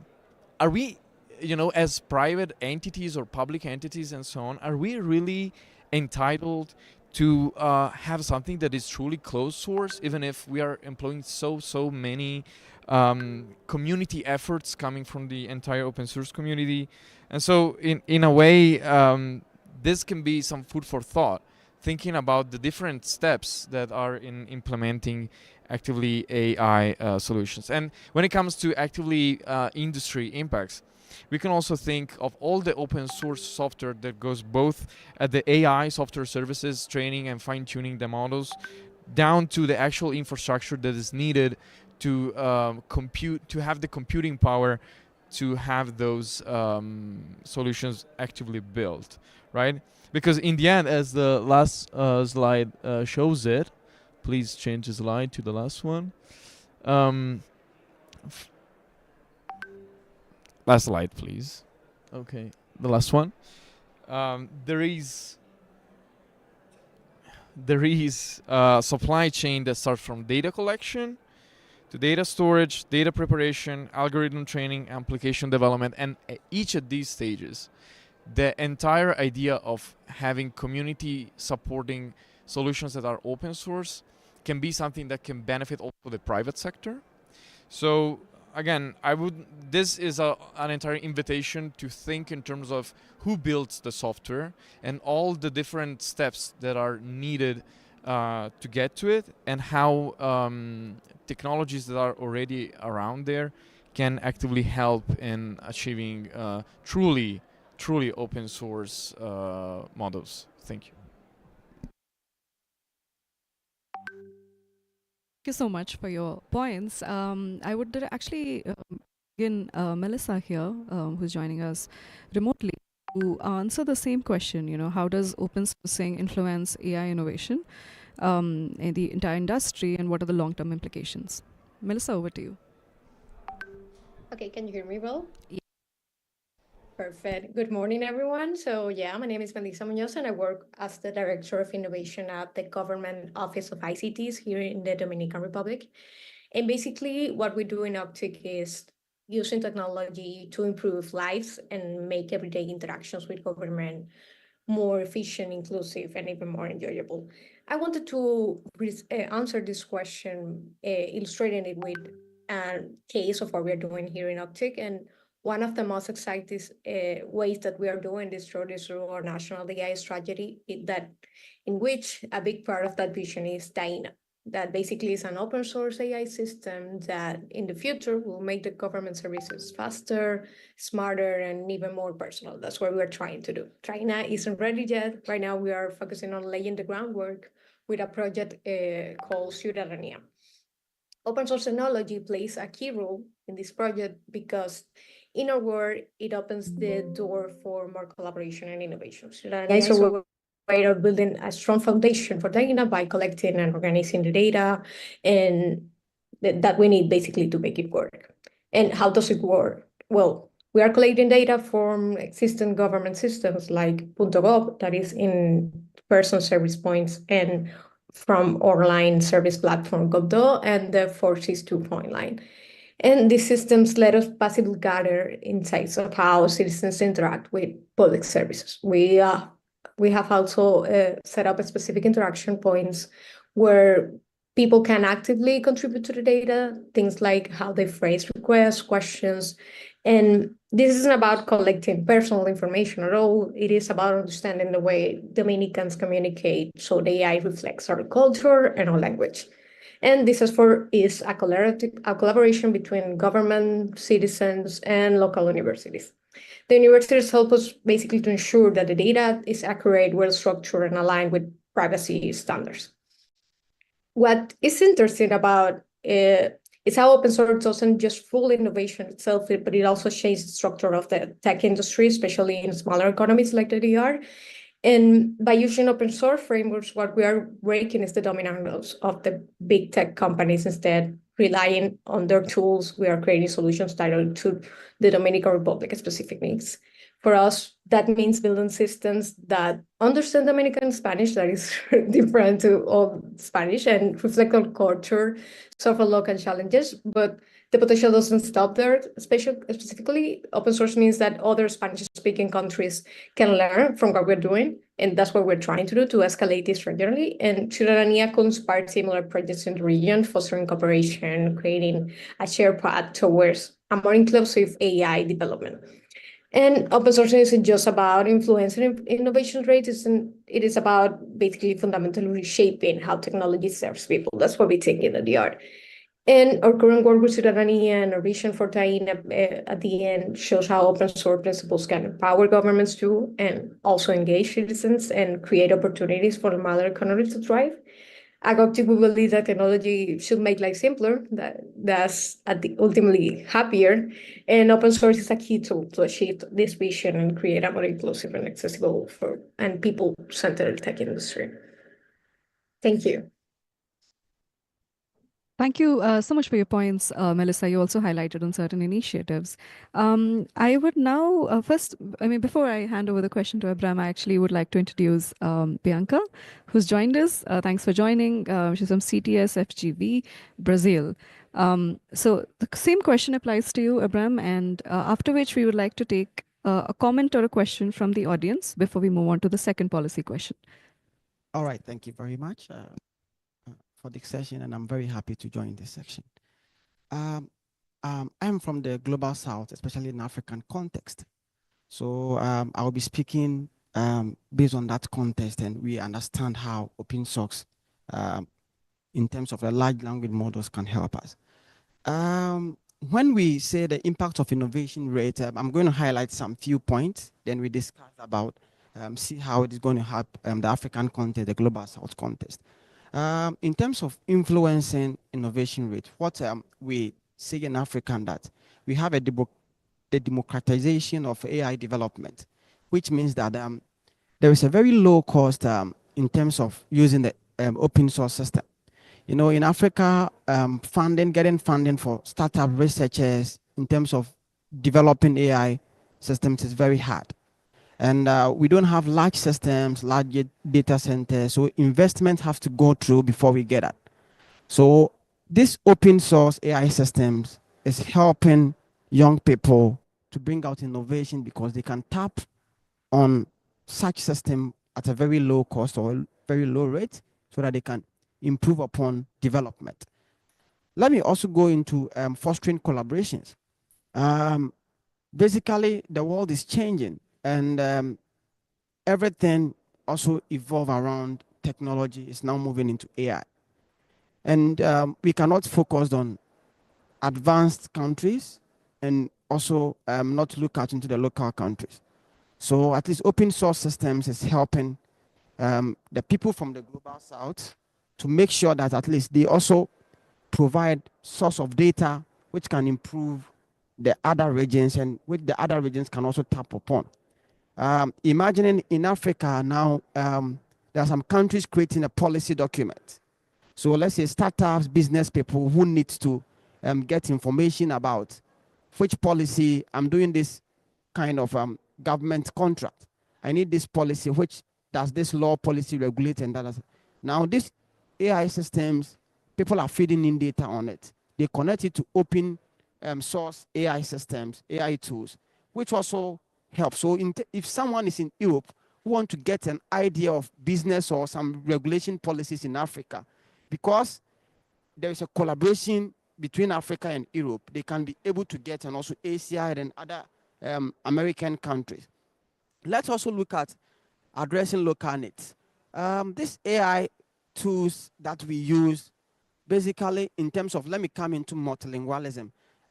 We have languages that people may even seems not to understand because of the evolving in Africa.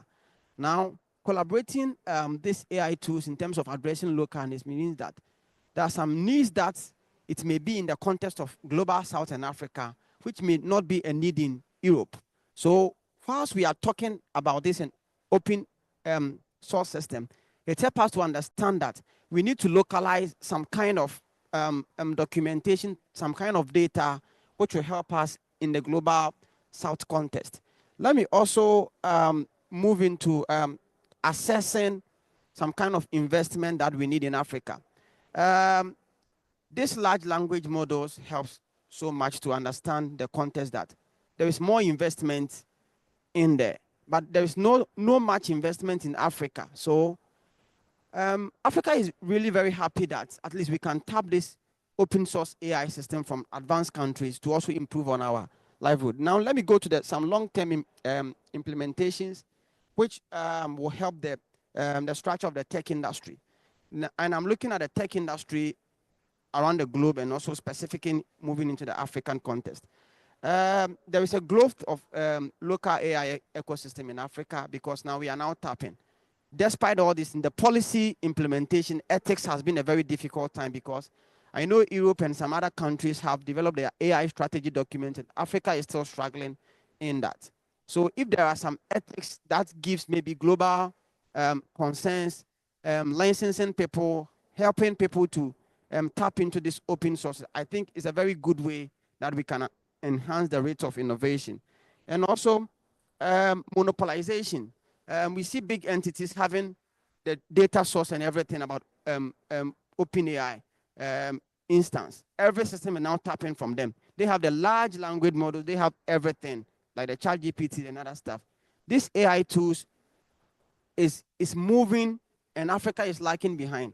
Why? Because we feel that if governments have upper hand on these AI tools, they can develop on their own. But we need to also connect to other sources and other so we need more investment to the large language models. We need more collaboration on that, and it will also reduce the monopolization because startup can also build their own AI models that can also support development in Africa context. And the last thing is that it's in capacity building. We see so many AI labs that I'm very even happy about it, where my other speakers also talk about in their respective countries. But the global South, where is it? We are not getting it that. We are not getting it, and the schools, the academic are not also moving. So we must also invest much in our academia, bringing capacity building of AI models within that context. And I will leave my other colleagues to talk, then I will come back later with some other point. Thank you. Great points, Abram. And I think Melissa, as well as you, have spoken about addressing the local needs with respect to culture and languages as well. What we'd like to do now is hand it over to you all. If you, within a minute, if you have a comment or a question, we will, of course, also be having a Q&A round towards the end of the panel discussion. But is there any comment or a question? We'll be happy to hear from you. Yes.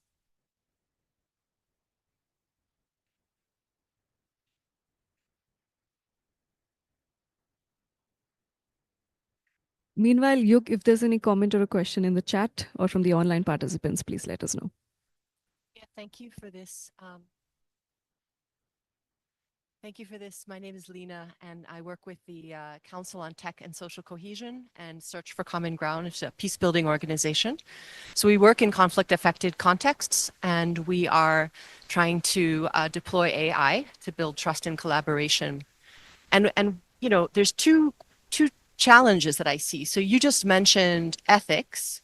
So we're actually trying to build things on top of the commercial models.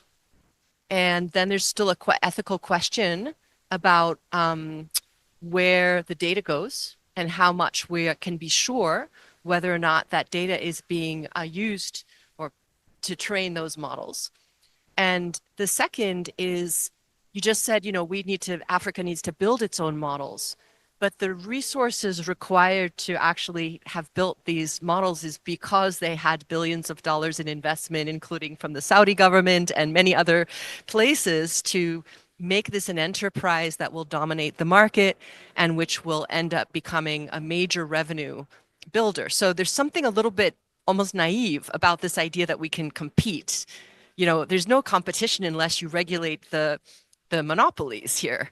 Otherwise, you know, there will be no. So it's kind of two questions. Thank you. 2 minutes, I'd request any of the panelists to answer this. You'd like to answer? Yeah, I agree with you 100%.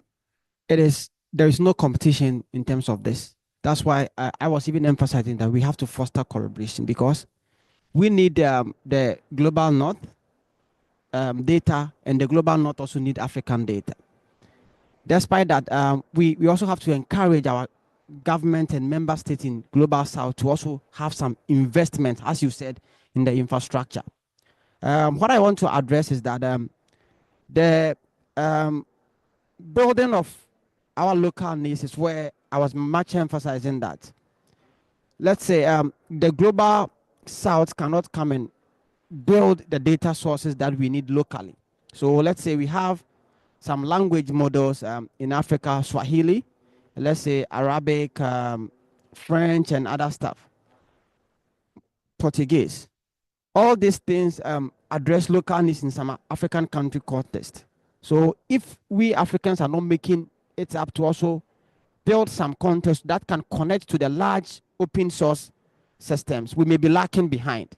And this is the way that the ethics comes in, that we must copy from what the global north is doing and build upon on ourselves. But we can always not rely on the global north from the global south perspective.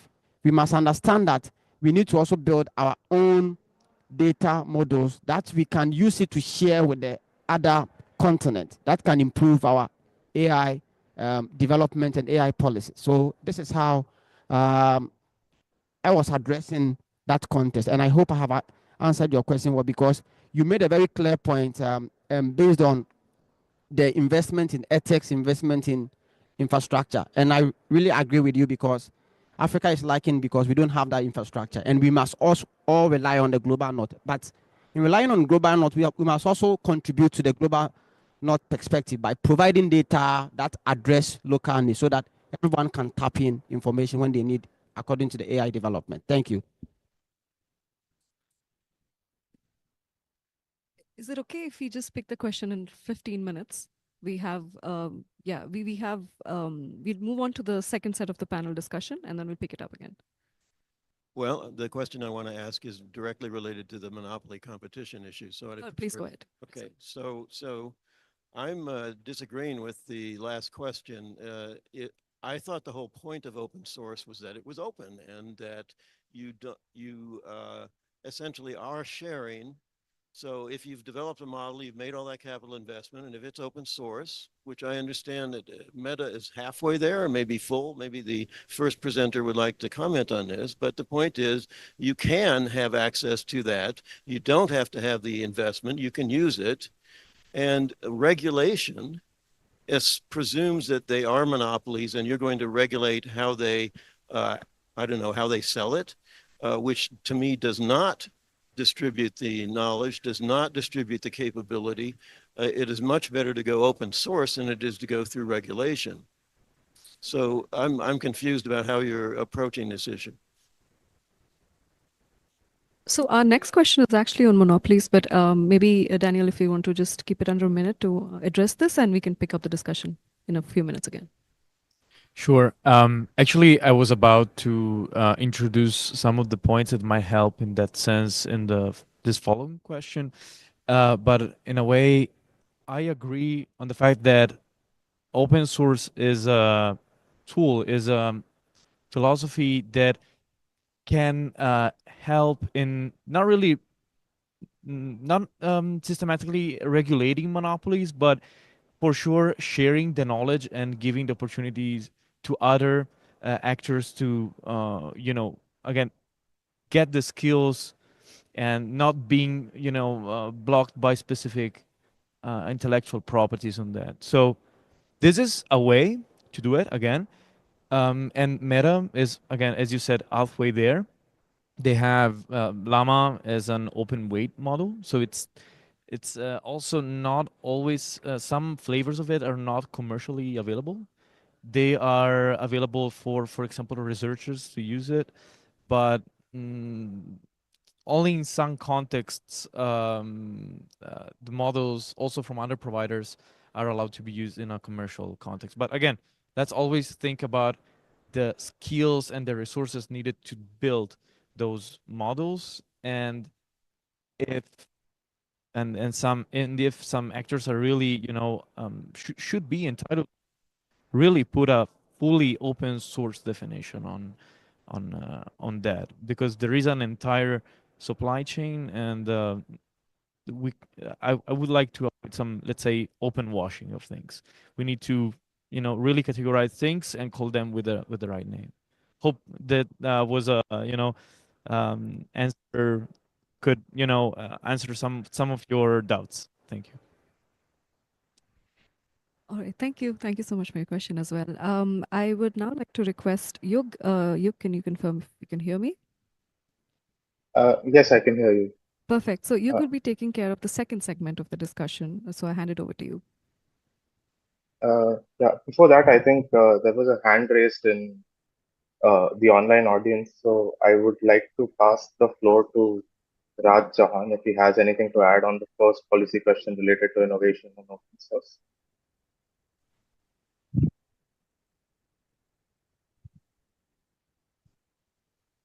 Raj, are you there?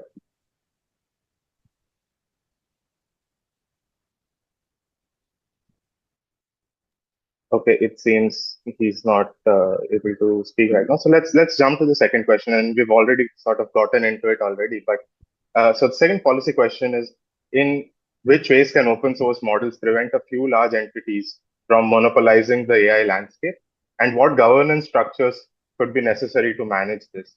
And to answer this question, I first want to pass it on to Bianca. Bianca, if you can share your thoughts on this question. Hi, everybody hears me? First of all, I'd like to apologize for the delay. I had in workshops room 1. So thank you so much for the invitation. I'm sorry for all the logistic trouble, but I'd like to introduce myself. I'm Bianca Kremer. I'm a researcher and also an activist from Brazil. I work with AI and law, especially in the topics of discrimination, specific topics of racial discrimination in Brazil. And for this panel, I have been questioning or proposing 3 specific questions that could address the topic. In a way, this panel could be a food for thoughts for us to exchange a little bit on these topics.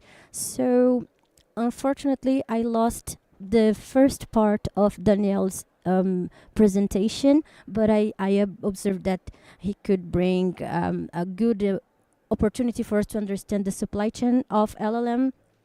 And I have some observations about what is happening in Brazil from your perspective, and as well as you, Abraham.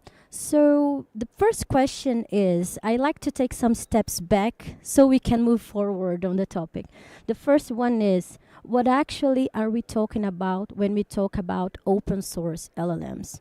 Otherwise, if we don't address these topics, we will have some misunderstandings on questions about this subject. So we have the difference between the closed source LLMs and open source LLMs. This is the first question that we will address. The second one is, what qualifies as an open source LLM? This is actually really important for us to address the challenges we will face on this. And the third one are, where are specific cases, concrete cases, where we can find possibilities with open source LLMs. And after that, I will bring some experiences from Brazil that we have been experiencing on open source platforms, and in a way we can address the competition problem as well, being developed by universities in our country. It's hard to do this, but I think we have been addressing. So what are we talking about when we talk about these open source LLMs? We are talking about these large language models as AI models that they are publicly accessible. Okay, I think we have been talking about it, but what it means is that the source code and training data are made available to the public. And what it happens, it allows us, not only the developers, but also us researchers and organizations from civil society as well, to freely use, modify, and improve it, like the models, in their own purposes. So this is something that we have been when we talk about the ratio, gender bias, for example, when we have open sources models, we can have an opportunity for us not only to improve it, but make it better in a way that companies and business models are not interested in achieving due to economic purposes. Okay, so what differences, how do these open sources differ from the other counterparts? Like, we have the closed source LLMs. They are developed and maintained by companies like, as we have been saying, OpenAI, Anthropic, Google, and they are typically proprietary. Also, or what it means is that you cannot access the underlying architecture of data that model was trained on. The older open source LLM, on the other hand, they are models that are free to download, they are free to modify, and they are free to be adapted. So these projects have been instrumental, actually, in making models available to the public in order to also not only but also address social problems that we have been facing in the development of these technologies in some certain societies. Since we have been talking about Global South, for example, in Brazil, we had a concrete case that I would like to share with you about a deputy called Renata Souza, which she wrote on ChatGPT, for example, the word favela. Favela is a community, a poor community in Brazil. I don't know if you have been heard about before, but she wrote a black woman in favela. And what happened is that an image was generated about a black woman holding a gun pointing up. She didn't write anything about guns, but it happened. So it was a case of what we have been studying since the last 10 years, what we call algorithmic racism in platforms in Brazil, for example. It's a concrete case about how these generative AI technologies have been developing. Not talking about the gender bias we all know. When you have been written 2 years ago, name 10 philosophers, and they were all European and white men. And then you say, there are no women, and they are always white women, European or North American. Also, always white. So these are some bias we have been facing in the usage of these platforms that open source, for example, could be open to address and also to modify the model and addressing topics of solving some problems of bias. Not all of them, because when you have algorithms, you always have bias, but some of them. So this is something I don't want to talk too much, but just to address the topic of what we have been talking about, and after we can open for questions and things. But I would like to also exemplify with the cases of Tucano activity and also Maritaca AI. Tucano and Maritaca are two birds from Brazil. And we have several birds in our region, especially Rio de Janeiro, where I'm from. So they are both birds, and these are projects from universities, public universities in Brazil, developing open source technologies. And we have been very successful in developing these technologies in Portuguese. And this is the third part that I want to have my remarks so I can hear my other colleagues, but just to not only clarify, but also make an imagery of what we have been talking about. I am from CTS, Center for Technology and Society University in Brazil, but also I am a board member of the Brazilian Internet Steering Committee, a political position. And in this political position, this year we were very successful to have a Lusophone forum of internet governance. It was held in Cape Verde. I was talking Portuguese, sorry, it's Cabo Verde, but it's Cape Verde in Africa.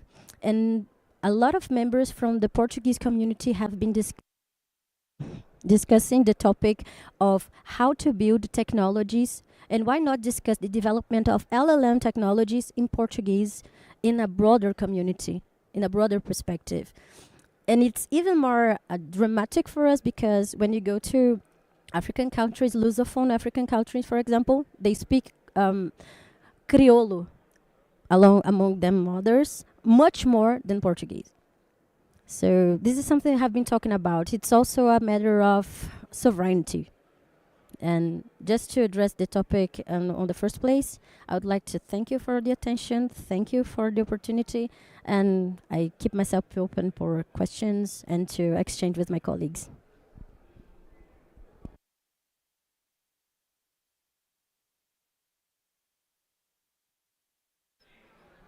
Yuk, over to you.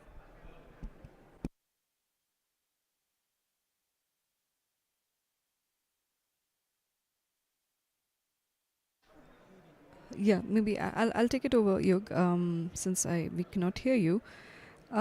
So I would like to actually pose the same question to Daniel, and want to understand in what ways can open source models prevent a large entity from monopolizing the AI landscape.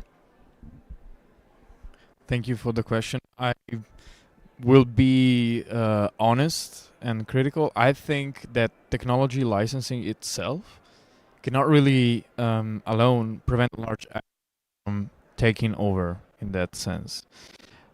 As I stressed earlier, I believe that we have to, in a way, protect the actual and correct definition of open source in software. But of course, software sharing practices in business can help, as the one of the men here in the audience actually started to pointing to in terms of monopolies. So when we talking about licensing, I believe that open source is ideal, but also open parameters models can be a good way to achieve that sharing of knowledge in the larger ecosystem. Can be a big boost in this type of ecosystem, even for the global south. Some of these are not completely open source, but still an important role. But again, I would like to stress about the resources, and I think that having, for example, a publicly managed infrastructure could be something that can help us. Just like the man in the audience actually started to pointing out, these large models are developed by big companies with private money, but it doesn't mean that we cannot, in a way, benefit from those altogether.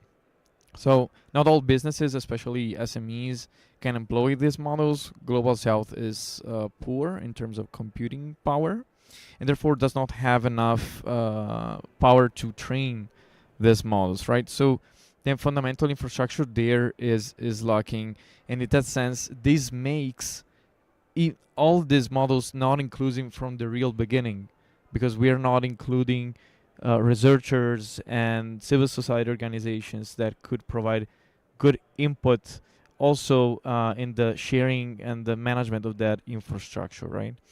So in that sense, we could also, think of in terms of building the models and running the models in production. And in general, in both cases, I would say that one important thing that I would like to bring as a proposal is to have large cloud businesses that have the computing power offer this capacity for free when it comes to develop truly open source models that can be, in a way, published as open source and true open source. So, for example, the allocation of that computing power could be managed by a law, by, for example, paying a, let's call it a computing tax of some sort, or maybe partnership with some civil society organizations that work for coordinating the freedom of open source software production. Let's think in terms, for example, the Eclipse Foundation or the Python Foundation. They supervise a lot of efforts in the open source community. I think we can do something very similar, including civil society organization in the production of open source. There is a lot of food for thought here. I've seen a few, I've raised a few eyebrows probably, but again, this is new for everyone. So I think if we get a look at how open source community works, we can get a few good inputs on how to develop the new open source model for the future. Thank you. Very well answered, actually. Now I'd like to request Melissa, who's joining us online, for your comments on this question. If you could kindly keep it under 3 minutes, please. Thank you.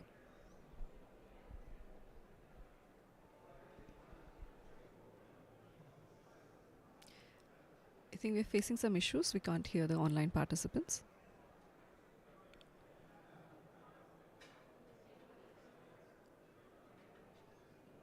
Seems they cannot Yeah, hear the online.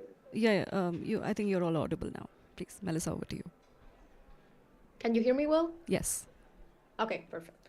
So basically, building on what I was mentioning earlier about our national AI strategy back in the Dominican Republic, one is core principles.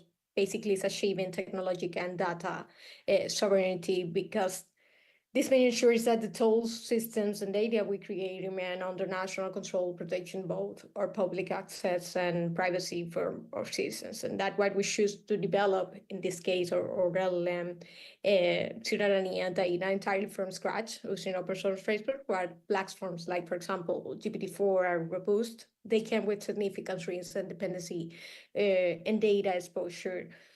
Open source allows us to design systems that align with our national priorities and values, ensuring independence and security in managing these technologies. Open source AI models can reduce reliance on large corporations, enable nations to build systems tailored to their needs while fostering regional cooperation. Basically, by using open frameworks, we retain control over our tools and data, preventing external exploitation, ensuring that technology serves actually for public interest. However, open source is not without challenges. That's something important I wanted to mention before. Building and developing the systems require more than just access to code. It demands robust infrastructure, technical expertise, high quality data. And these are areas where developing countries like mine must focus to ensure successful implementation. One of the biggest challenges we're facing right now with open source AI is having the right tools to make it work. These models need powerful computers to run, what we call GPU clusters, and they don't come cheap. For countries like the Dominican Republic, it's hard to justify spending so much money on equipment when there are so many other priorities like education, health, poverty, or like external services where the infrastructure is already handled for you. And with open source, we're the ones who have to set it up, maintain it, and making sure it works well. That's something good to have in mind. Another big issue is getting the models to perform how we need them to. Open source models don't come ready to solve every problem.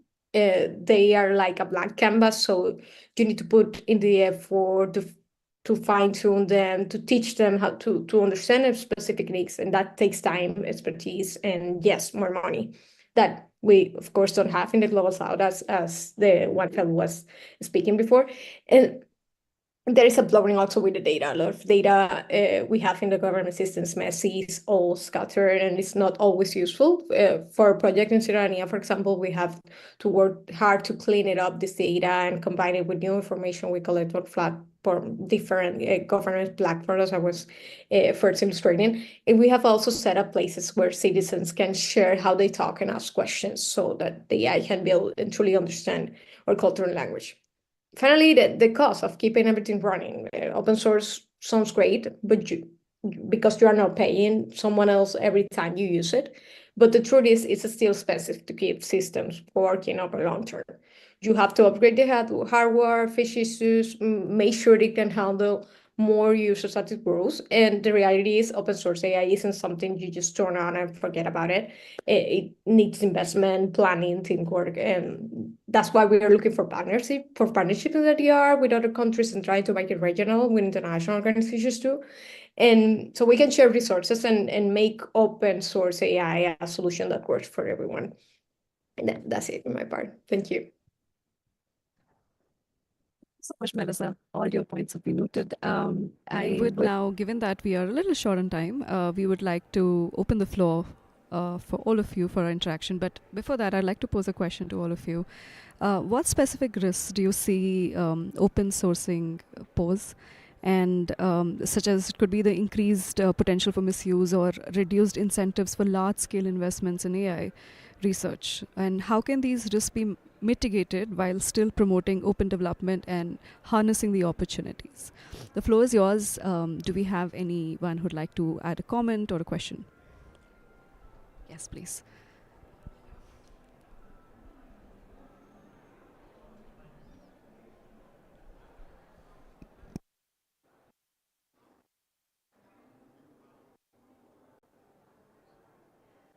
Is it working now? Yes, perfect. Hi. Thank you very much for your panel and your the interesting discussion that you were having. It's not an answer to your question, but more of a comment or a question to you. I wanted to ask you more concretely about what are like the enablers of open source LLMs or open source AI, because you were touching on the competition issue, and we see thus far from like a market incentive, Facebook goes some extent towards open source, but they are still lacking and they have little incentive to actually open the model fully to full reuse. Just for like these large big tech companies, there's no real incentive to do it, and their models might have the ability to outperform open source models for a time. So we're talking about this issue of like smaller languages than English. So I guess there would need to be some kind of like common data sets, open data sets. Daniela was touching on the issue of like how to distribute computing power. So I was wondering maybe if you could make like concrete recommendations of what would we need to build and how could we do so to actually like set up a system in which open source LLMs or open source AI can thrive. Thank you very much. That's a very detailed question. So maybe could we take one more comment or a question before we let the panelists answer them? And Yug, if you have anything from the online participants, feel free to unmute. We had a question a while back, and I think this was related to what Abraham was.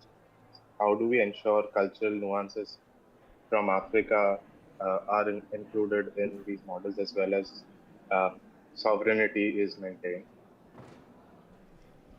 That's all I have online. Okay, perfect. Thank you. I think for the second question, Abraham did answer quite a bit. But what I'll do is if we can have any comments on the first question, please, from the panel. Would you like to go? Yeah, I'll try to be very brief. So one key difference that we can see in open LLMs when it comes to their nature, than other types of open source software is the fact that it needs lots of computing power to train. This is not the same for other products that are iteratively developed over years and years, and in a sense can become much without specific computing power needed, right? But when it comes to training, we need GPU infrastructure, and that thing again doesn't come cheap. So actual proposals, as I was saying, is again a way to make sure that who has the resources, either be a private sector institution or a public sector research center, whatever it is, they have mechanisms in their governance systems to make sure they can allocate at least a percentage of that power to the development of those unrepresented, for example, communities or languages, right? I don't know. I might have brought a few proposals earlier during my comments, but again, the general takeaway message I'd like you folks here to have is this: like, let's try to redistribute and better share that computing power. Okay, all right, thank you. So I like the question the person I'm asking about data sovereignty in Africa. The context is that in Africa now we are now growing in terms of the digital landscape and economy, and data sovereignty is something that we cannot leave out because of how data is stored, data is collected, because there is a gaps related to the policies and regulations regarding to that. But what I understand that we can see in terms of governance structures and necessary for management is that there must be a coalition of stakeholders where governments, academics, NGOs, private sector, and all the stakeholders must come together to be able to develop these policies. Because you cannot talk data sovereignty because there's a research that must be done by academia. There is an industry that needs that data to build upon it. There is also and private entities that must provide resources and infrastructure to build on that. And we must involve everyone. So the government cannot do that alone. They must involve experts and related academic professionals, because most research, not the government rely to make decisions, are done by academia. And we cannot build those policies without them. So this is what I'm going into. It's a very coalition that Africa or the Global South must build with the stakeholders to develop such contests and address these open source problems with the data sovereignty. Thank you. Perfect. All right. Thank you so much. And we are very, very close to the closing. I would now request the panelists to spend like 35 seconds to give us maybe one critical area that we should all be focusing on within this domain of open source LLMs. I will not reiterate my message because I think I made it pretty clear a couple of times. Actually, I would like to say something else but related, and that is about coming to the IGF with proposals, coming to the IGF with sometimes also challenging ideas that make some of us not happy, but at least give us some very concrete ideas on how to tackle global issues. Otherwise, we are gonna stay always, let's say, on the problem but never on the solution. It's better to start with something that is not perfect and then pivot and adjust from it, rather than just trying to make everybody happy. So that's it. Thank you. I think this was a good start. Ibrahim, over to you. Okay, so mine is very brief, less than 30 seconds. What I would say is that in terms of building in the Global South context, there must be an established funding mechanism that can help in terms of grants, private or public partnerships, and also an investment that supports open AI or open source AI development within the Global South by connecting researchers and innovators to the advanced countries on the Global North, which can also bring out that knowledge back to the Global South for development. So this is what I would say. And it's a very useful section that I really appreciate the experts and the questions that is being asked. And we can all build that together in that context. Thank you very much. Bianca, over to you, please. Thank you. Very briefly, I'm less optimistic. I do believe that to address competition and the advance of the economics of these digital platforms as we are facing, we need hard law. So we need regulation. Of course, I'm from law. Maybe I'm biased, but in Brazil we have just discussed the AI bill and the protection laws for the last 6 years. And I do believe that when we have regulation on these topics and the participation of government on the free development and industrialization or disindustrialization of our countries for our participation in economy, if we don't rely on regulation, hard regulation on these topics, we won't move forward in our own development, not only as countries, but also as economic partners in the Global South, for example. So this is why I'm not that optimistic. I do believe we need more enforcement in terms of legal participation on this process. All right. Thank you, Bianca. Melissa, if you can hear us, your closing remark, please. Can you hear me well? Okay. Well, I think we should focus on trust and collaboration, as Bianca was saying, as the foundation for deploying AI. This means prioritizing data ethics and being transparent about where the data comes from, how it used, and ensuring it serves the public good at the end. And we also need to invest in local capacity. I think that's the most important message that I can leave here in this panel. Partner with universities, research institutions to develop talent and create a culturally relevant data sets that truly represents the whole population in the case of governments, for example. And also an invitation for to invest in regional collaboration to pooling resources and infrastructure to make AI accessible for that. Ethical and inclusive AI should be at the center of our efforts, ensuring that technology works for people, build trust, and attract sustainable investment at the end. That's my final thought. Okay. Thank you. with this, we come to the end of the session. Thank you all for joining us. And when we talk about democratizing access to AI, there are a spectrum of concerns that come into play, and many of which our panelists have highlighted. So thank you very much for your inputs, and thank you all for joining us. We hope that you carry forward these deliberations and come up with concrete recommendations in the halls of the IGF and after. Thank you.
One more headset, please. Yes, of course.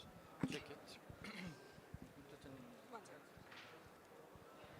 Hello, can you hear me?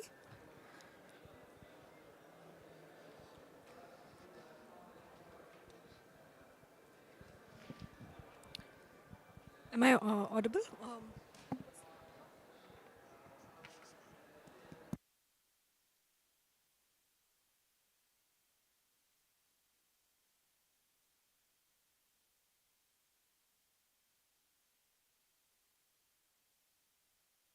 Hi, can you hear me? What number is this? What number? What is the number? Channel number? Thank you. All right. It's channel number 2. Channel number 2. Yeah, I'm on a. It's one. No.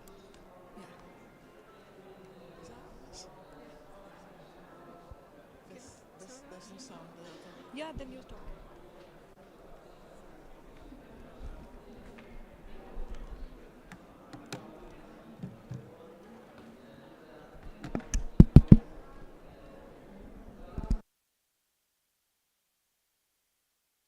Hello. Am I audible?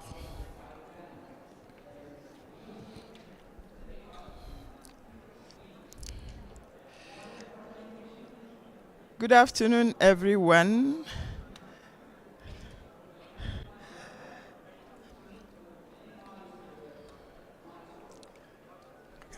Good afternoon, everyone.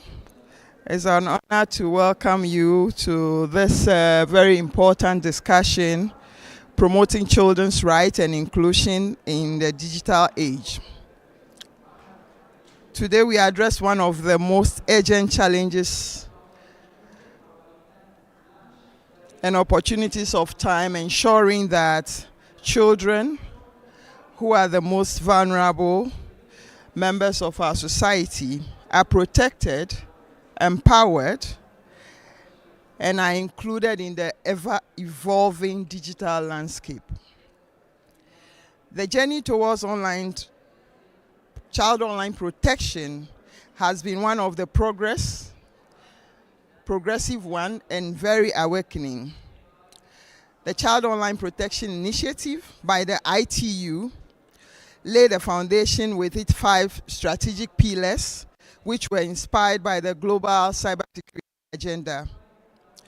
This was followed up by the We Protect Alliance, which provided a critical framework in a form of model national response, helping member states and countries to develop the necessary capabilities to tackle online threats against children.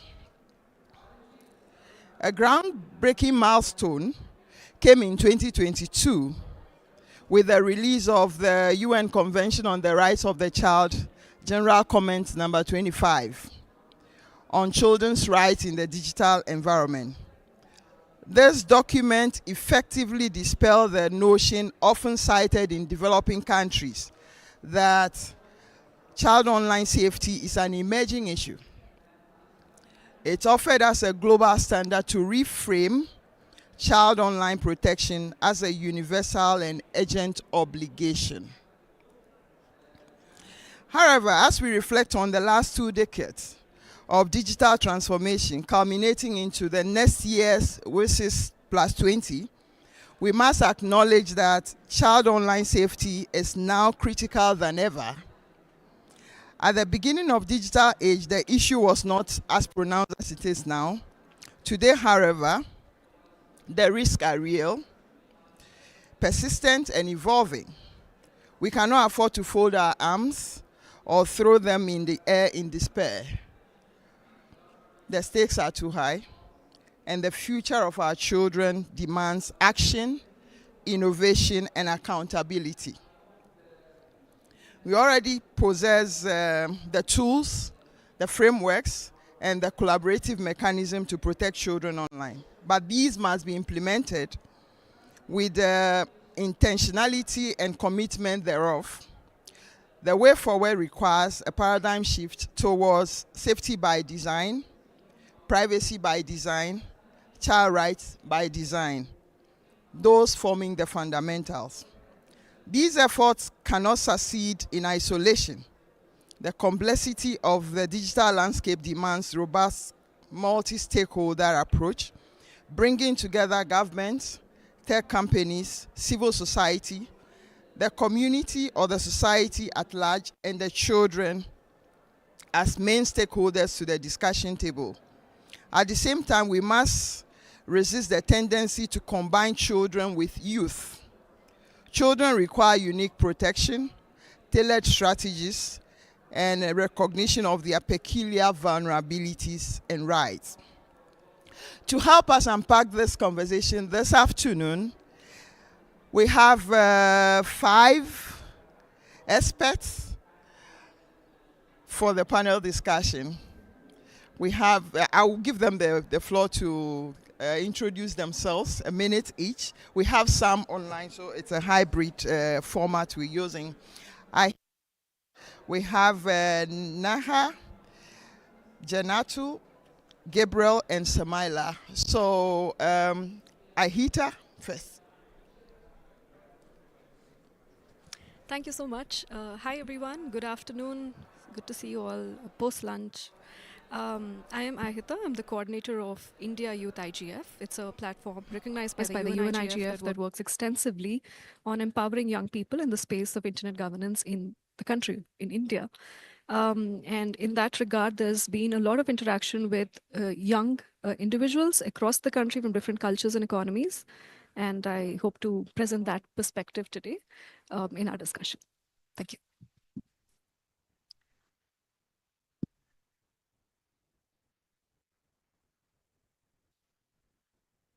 Yeah. Hi, I'm Nahza from Maldives. I'm representing Women in Tech Maldives, an NGO, a civil society organization in Maldives. Also, I'm a part of Maldives IGF, which we recently was established. We are working a community group, yeah, actually. So we are also working to establish, strengthen, formulated, sort of trying to establish a safer digital environment, especially for the kids as well. And the thing is that since we are geographically dispersed island, our component in the awareness section is quite high. So looking forward for this panel discussion. Right, thank you. Janatu? Good afternoon, everybody. This is Dr. Department of Public Administration, Kumila University.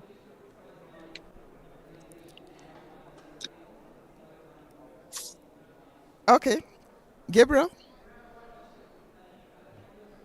Salams, everybody. My name is Gabriel Karsan. I'm the coordinator of the African Parliamentarian Network on Internet Governance, but also active in the space of the Africa Youth IGF, as well as the founding director of the Emerging Youth Initiative. My work intersects in policy, society, as well as the role of young people and children in shaping the digital institution. I'm looking forward to our discussion. Right. Samaila? Thank you so much. My name is Samaila Hassan Baku. I am the security evangelist at Code for Africa, which is an African-wide non-profit. And I'm also the director of communication at the Cybersecurity Experts Association of Nigeria. So most of my work revolves around user awareness, education, training, policy development, and things like that. I'm looking forward to learning from everyone here in this session. Thank you. Okay. So thank you, my wonderful panelists. Because you all come from different backgrounds and all that, we would like to understand what actually is happening in your country to ensure that children and young people are safeguarded. So, for instance, Maldives, what strategies do you have in place to check cyberbullying, online harassment in general, online grooming, and every other thing? Thank you.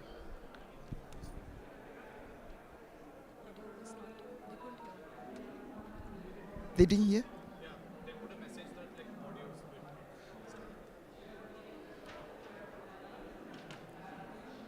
It's not working? It's working. Okay. So who is taking first? I'm fine. Okay, that's fine. In the context of Maldives, actually, everything is sort of new over there because we are still on the in the baby steps. Like we are growing our cyber awareness, cyberspace over there.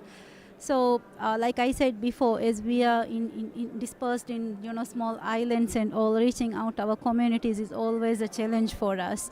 So we don't we are trying to formulate or come up with programs that we can actually accommodate on awareing our women and children. So my organization is also mostly a part of this. We are working on conducting different awareness sessions on cyber safety, online safety, how to secure their digital devices, how to make sure that the internet that they are browsing is safer for them, and also to empower women in the island communities as well. And apart from that, for children also, we are actually, as a government, is working on implying, formulating the strategies that are required for the cyberspace and the digital space. As an organization of a community-led organization, we are working with, our schools, our education system to make the children understand like what is there out in the digital space actually. How they can be how can they identify if they are being targeted for cyberbullying, how they can identify if they are being like perpetrators are waiting for them out there, and how they can identify if they are being targeted for cyber harassment or any such, because reaching out to our communities are challenging as always, because we literally have to travel to islands in order to aware these kids and parents and teachers and the local communities as well. So as an organization, a community-led organization, we have been actually working with these UNICEF, UNDP, such organizations to conducting different awareness programs and such STEM-related programs where we are educating our kids to, how they can come up with critical thinking solutions, like through coding and simple programmings and stuff. Yeah, that's it. Thank you. I think you can take it. Or we go online and come back. Smiler, am I putting you on the spot? I was just gonna say I wasn't expecting myself to go next, but it's fine. It's fine. So I didn't mention this earlier, but I'm from Nigeria. So in our country, I would say it's a bit similar to what the previous speaker just said. We still have a bit of foundational layers being put in place. So for instance, about 6 months ago, if I recall correctly, we had a session with one of the with the telecoms industry regulator, what we call the National Communications Commission, sorry, Nigerian Communications Commission, and they're putting together operating procedures basically for child online protection, and they wanted external stakeholders to be involved, so civil society, the industry experts and so on, to contribute to the drafting of those processes. And so we're part of that session. But even before then, I would say about, if I'm not mistaken, 2 or 3 years ago, we had a session with organized by Meta, MTN, I think it was NICMEC or ICMEC. It's a global organization that does stuff around child online protection and stuff like that. So we've had some of these engagements. And so from my organization's perspective, and by organization, I mean the Cybersecurity Experts Association of Nigeria, we tend to be involved in these conversations to provide our insights from the cybersecurity perspective as professionals. But then again, as internet users and as parents or elder siblings or guardians, we do have, kids that were aware use the internet, and we tend to know some of the things they experience. So even outside the cybersecurity perspective, we also have that end user perspective. So we try to share from these areas, and we go a step further. So we also engage students. We tend to go to schools. I mean, we've been doing this since maybe I think 2015 or so. going to high schools, also universities, to engage with the students, but also to engage with their teachers. Because what we found out now is that especially the kids in the private school, they tend to get easier access to gadgets and the internet at a younger age because they are more likely from well-to-do homes. And so we go to those private schools, we engage with them, and we try to explain to the students, these are some of the things you need to be aware of. Internet is nice and fun, but there are these issues. So we've done that. We've tried to engage with government. And I think those are the little contributions we've done from our perspective, and we continue to do in the new year as well. Okay, I don't see that to be little. That's some progress. So thank you. Gabriel?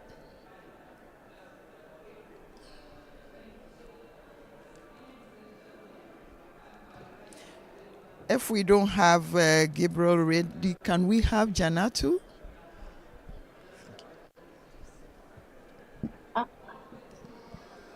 Hello, everyone.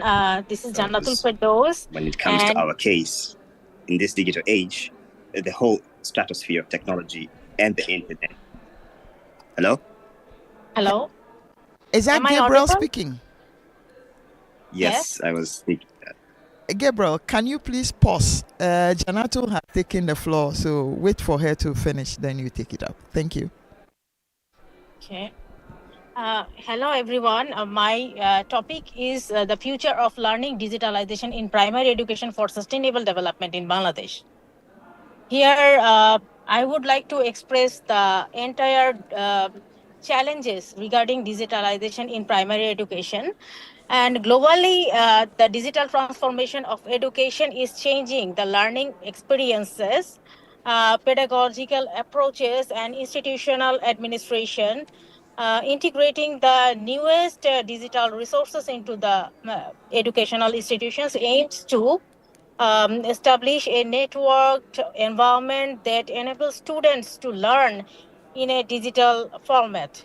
Therefore, digitalization information facilitates students' ability to responsibly protect the environment and the economy, and the base their judgments on factual knowledge. This relationship supports a comprehensive and transformative, high-quality education that affects learning outcomes and content. ICT contributes the education and human capital development. And furthermore, the challenges occurs due to the COVID-19, which break out in Bangladesh in March 2020. And in that sense, since then the widespread closure of schools in response to COVID-19 has hindered traditional modes of education, and the focus of um, institutional activities has switched to the online approach. In the recent years, actually, there has been widespread recognition of the need of digital competency at different educational levels. With its creative solution to enduring problems in education, such as access to high quality education, unequal student-teachers ratio, and geographic constraint. This digital revolution is significant for poor nations like Bangladesh. As a part of National Digital Bangladesh Goal, actually, this is the election manifesto of our previous government, that is Awami government, which was introduced in 2009. Bangladesh has started towards full digital integration in education. My paper actually explores how digital technologies can improve the learning results and democratize the access to education resources and transform education delivery. And now I would like to focus on the digitalization of education. In modern society, heavily relies on technology.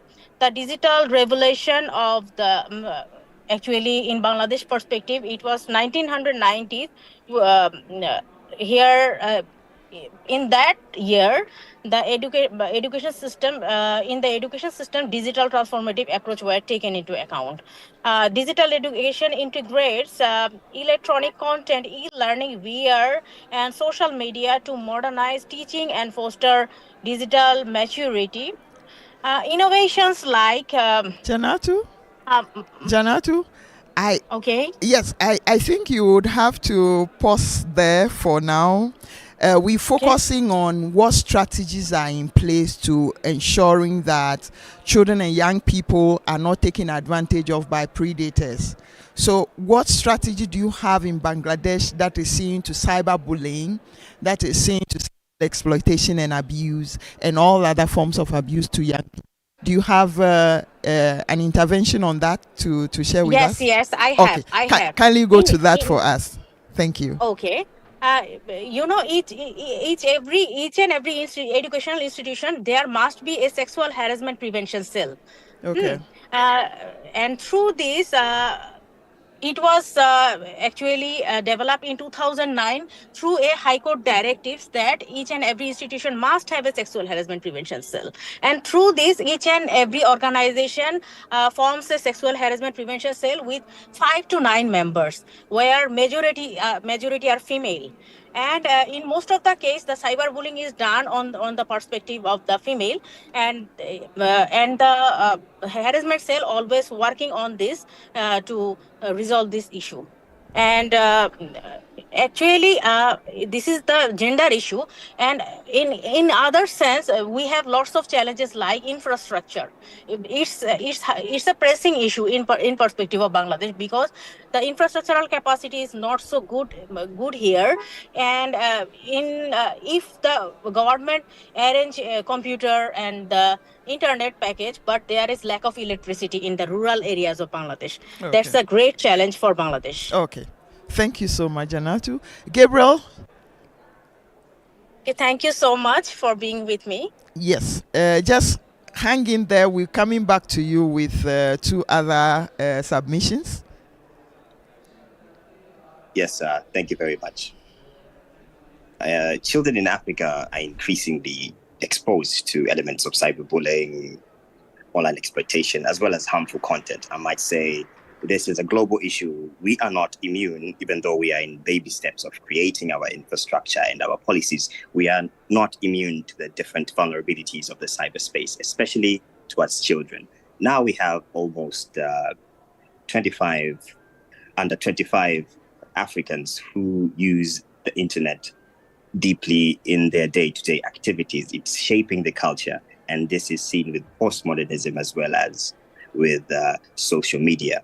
In Tanzania, we are still developing a framework, but what has been done is that we have a strong regulatory authority that has deep technical standards that align with the global cross-border and online protection mechanism. Examples, an infrastructure that has IPsec, open communities, as well as a DNS protection system that really aligns with the local sector of protecting the content. But also we have a content policy that aligns on who has access to the internet and in what particular perspective, because it's still a developing country with the infrastructure still being built. So in our child online protection framework, the critical step which has been done is merging literacy with community, where parents and educators and policymakers can just come together and exchange a particular real case scenario protected in that manner. Because the first thing is also an issue that aligns issue, because we have seen that with digital literacy and inclusion, particularly to young women, the cascading effect has been great. Even in rural areas where the internet is coming now, the access comes with a little new information of breaching the divide. And Tanzania has a school connectivity program, and the school connectivity program is a package that comes with digital literacy, where they have seen that protecting the child is important, but this is also done through giving them the skill set, giving them languages in so that when they partake or communicate and interact with technological systems, they have an awareness system. But also we are building feedback loops, which should be open based on different demographics. And I think this is something that's still in discussion for policy. I think I'll end there now as we further our discussion. Thank you, Gabriel. We'll come back to you later. I had to. Yes. So hi, everyone. When we talk about child rights online, So I'm going to bring in a little bit from the harms perspective. But before that, Gabriel pointed out a lot around meaningful inclusion and what has already been, with respect to access, that the challenge that we face. So this perspective that I'm going to share is through the interaction with the young people through the IGF network in India. And a lot of the young people, I'm sure the issues also overlap to other countries, talk about how there is, of course, exposure to inappropriate content online. They do experience cyberbullying extensively, but there's also unauthorized collection of their personal data. So there's a lot of privacy violations. So what is the consent mechanism? Is there enough mechanisms to ensure that it's clearly explained to them as to what is the data, why is it being used, and what kind of control that they have over it? In addition to this, we do see there could be situations of predators, manipulating the mindsets, and then also we have also come across targeted advertisement and a lot of misinformation. The other concern we see is for young people to meaningfully be there on the online space. You need the right amount of digital literacy aspects, and I think that is something that a lot of the panelists before me have highlighted. So in India, from a cyber harm perspective, there are two key things that I want to highlight that the country is currently doing. In the I4C, which is our Indian Cybercrime Coordination Center under the Ministry of Home Affairs, is currently aimed at tackling cybercrime in a more coordinated aspect. So they have a nationwide coordination where they have also come up with a cybercrime reporting portal, which targets, this is an accessible platform. It's something that you can also look up on the cybercrime.gov.in, where individuals can report cybercrimes, including those that are targeting young children, around child pornography, online harassment and exploitation, and cyberbullying. Further, there are also dedicated resources that you can look into that provide you information on how to handle crimes around child abuse and grooming, trafficking, among others. Then from a capacity building perspective, they also provide training to law enforcement personnel, prosecutors, and the judicial officers in how to handle cybercrime investigations.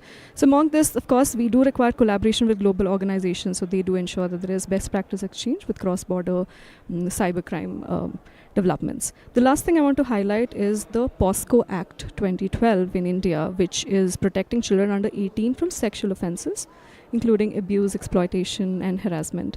But I want to highlight the aspect that relates to the digital threats that the children pose. That falls under this act, which mentions that it criminalizes the use of children for creating, distributing, and accessing child sexual abuse material or CSA material, and includes various provisions for online grooming, harassment, and cyber exploitation. Thank you.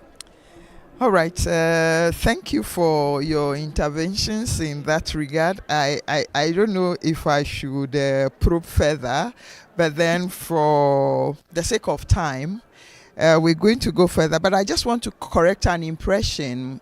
In terms of the terminology, we no longer have child pornography. An abuse is an abuse. A child does not engage in pornography.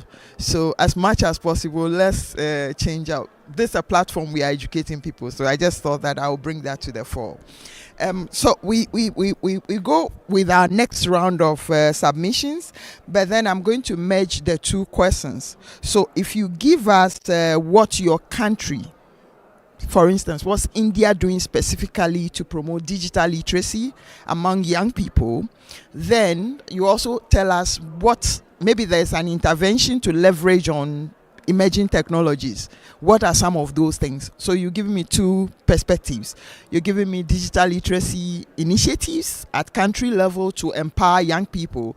Because when we're talking about child online safety and we're just talking about protection, we are leaving out the provision and the participation aspect of things. So as much as possible, we need to take care of the 3 Ps as involved in child protection, just to make sure that we're doing the right thing. So much as we are treating the harms and the threats to children, we need to also take care of empowerment. We need to take care of their skill sets in order for them to engage responsibly. So I'm coming to you. I don't know who wants to take it first. I don't want to be biased. Should I put you on the spot? Are you okay? So tell us, what digital literacy initiatives do you have in your country, and what are some of the emerging technology leverages that you're doing in Maldives? Thank you. In terms of promoting the digital literacy, I think like every other country, we are also still struggling to put the right thing in the right place as a country, because the technology is expanding way too fast, then we can reach it up. But as I mentioned before, my organization, the Women in Tech Maldives, over there, we have huge role in establishing digital literacy among our people, our country throughout. So we have for kids, it's like that you just can't go and directly reach out the kids. So we have to pass, level by level, like just go and first educate their parents. What are the digital norms? How can you maintain safety? How can you ensure that the network that you are in connected is safe? How can you ensure that your devices are connected to safe networks? How you can ensure the security of the devices that you are eventually giving out to your child to use? So we have programs that we run across the country, that we educate our community, we educate our parents, we educate our students, and I mean the kids, along with the teachers that they are daily life maybe communicating with. So it's not easy, because the whole thing becomes quite new for the community as well, because when we go and say digital spaces, you have this and this and that over in the digital space, it is harmful. So to identify or to recognize the harmfulness in that particular area is quite challenging for the community people, because obviously not enough literate in the digital space. So to educate, to literate them in the digital space, how they can identify that they are being targeted, how they can actually monitor the devices that the kids are using, how they can ensure the safety. We do run several programs in our place to ensure this safety are maintained within the community itself.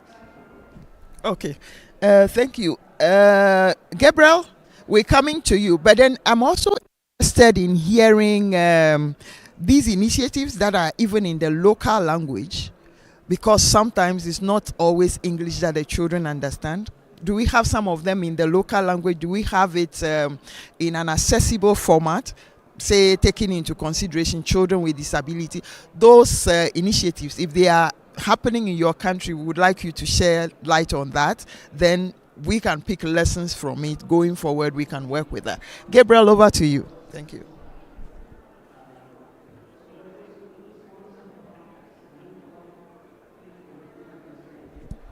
Okay, if I don't have Gabriel, could we have Samaila, Nigeria? Sure. Thanks for that question. So I think the question is in two parts. Yes. Maybe I start with maybe what some of the things that I know the government has started doing around digital literacy and even emerging tech. I think a few years back there was some effort to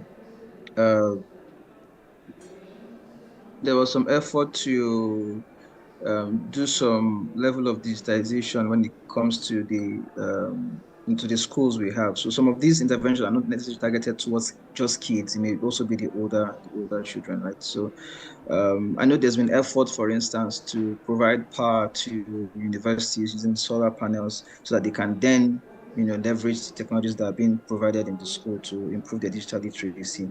The current Minister of Communication and Digital Economy has been pushing for a lot of effort around the adoption and familiarity with AI. I know there's a scheme, I think it's the National AI Research Scheme that was launched a few months ago. And there's been other efforts by him to try and pull together resources from the private sector and other places, and even foreign people, to support those efforts. I guess maybe it's a bit soon to say how effective it has been or the results of such interventions, but I know that they exist. And there are others by the National Information Technology Development Agency and other government processors trying to make things work somehow in terms of providing gadgets, because they're not so affordable, providing even internet connectivity to some of these areas outside the main urban areas. I think another laudable effort by the government in Nigeria was when, I think about 3 years ago or so, when the subnational governments, that's the state governments, came to an agreement to reduce the cost of the right-of-way. That's when, like, the money you pay to lay fiber optic cables, and the goal was to slash the price from about 6,000, I think 6,000 naira per, from as high as 6,000 naira per meter to a maximum of 145 naira per meter. So, and that's obviously would lead to better internet penetration, because the telecoms companies and the internet service providers can lay their cables to more areas and to spread connectivity to people living outside the urban centers. So I think those are some of the efforts by the government. Generally speaking, from the what will I say, from the civil society perspective, now where I come from, I know quite a number of organizations that are doing different kinds of digital safety, let's say courses or trainings or webinars or sharing flyers, some level of awareness and education. And the goal is just to make sure people do understand more about technology, but also now learn about the security side of things. And I think even from if you look at law enforcement now, there's a bit more knowledge, about electronic crime or online fraud and cybercrime and all that, but also from the digital harms perspective, where we have cyberbullying and online harassment. So there's a bit more knowledge, although we're hoping for better and more widespread awareness and even prosecution and things like that to come on board. I think in Nigeria right now, the main laws that may be used when these things come up have to do with the Cybercrime Act that we have, as well as maybe the Child Rights Act and one or two others. But we're hoping that this issue of digital literacy, from the angle of the laws, of using technology, of being safe online, addressing these different stakeholders, we are hoping that things improve as time goes on. Thank you. All right, thank you. I would have put you on the spot if you were from government, but it's okay. Gabriel, are you ready? Yes, I'm ready. All right. Yes, thank you. Based on our side, I think Tanzania has been going through a big reform in terms of building its strategy 2050.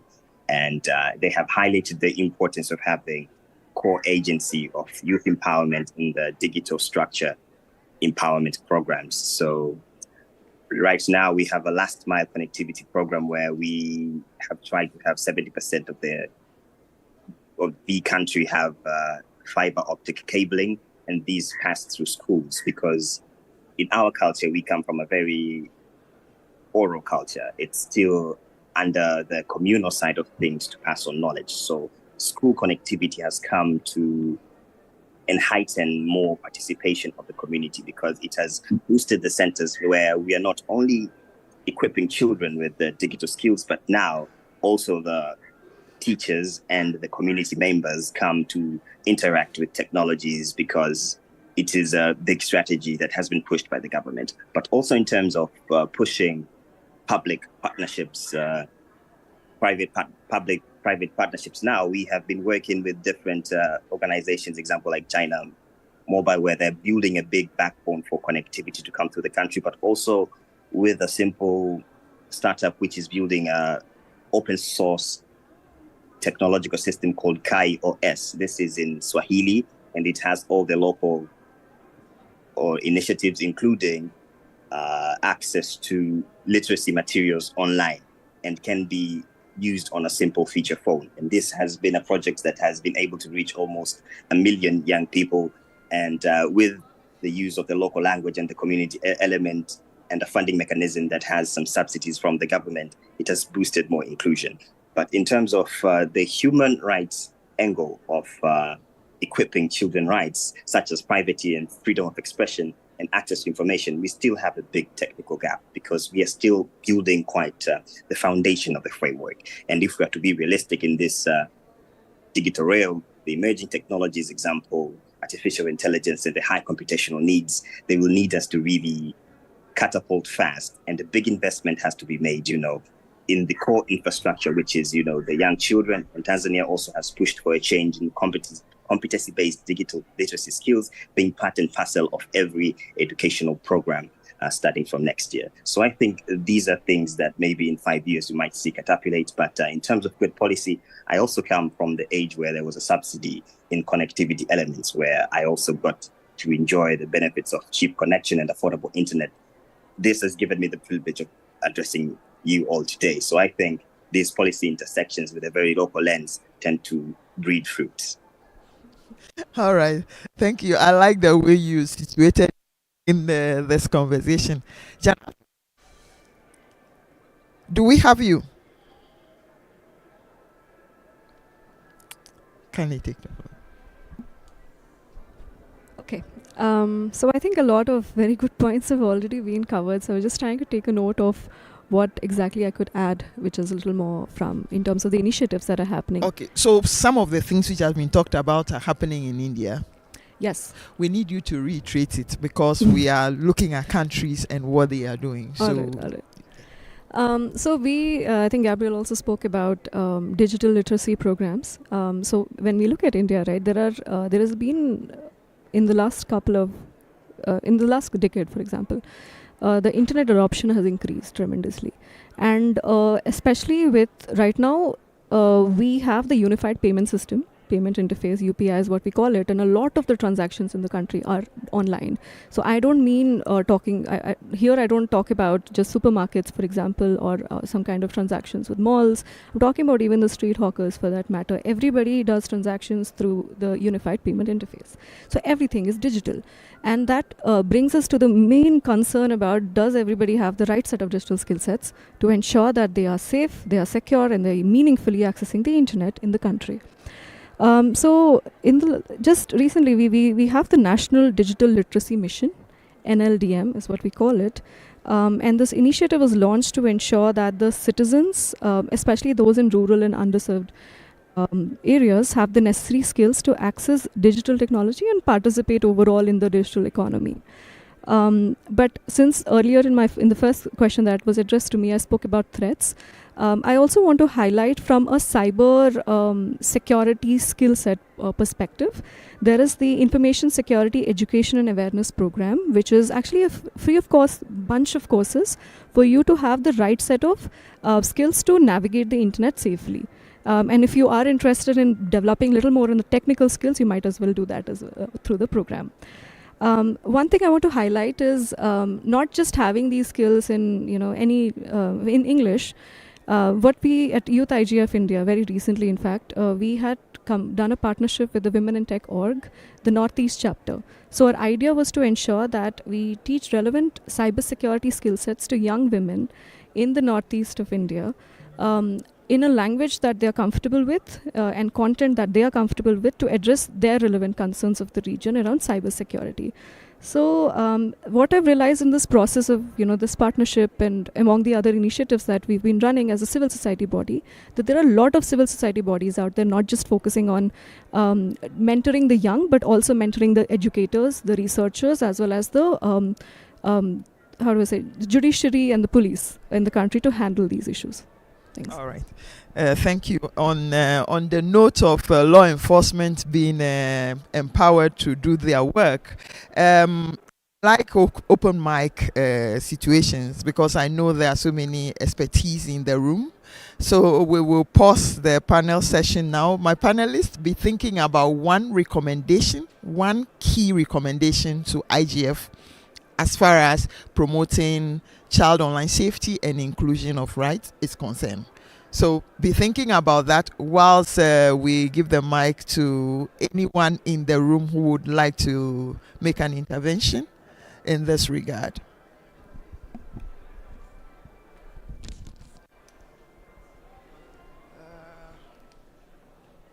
Hello?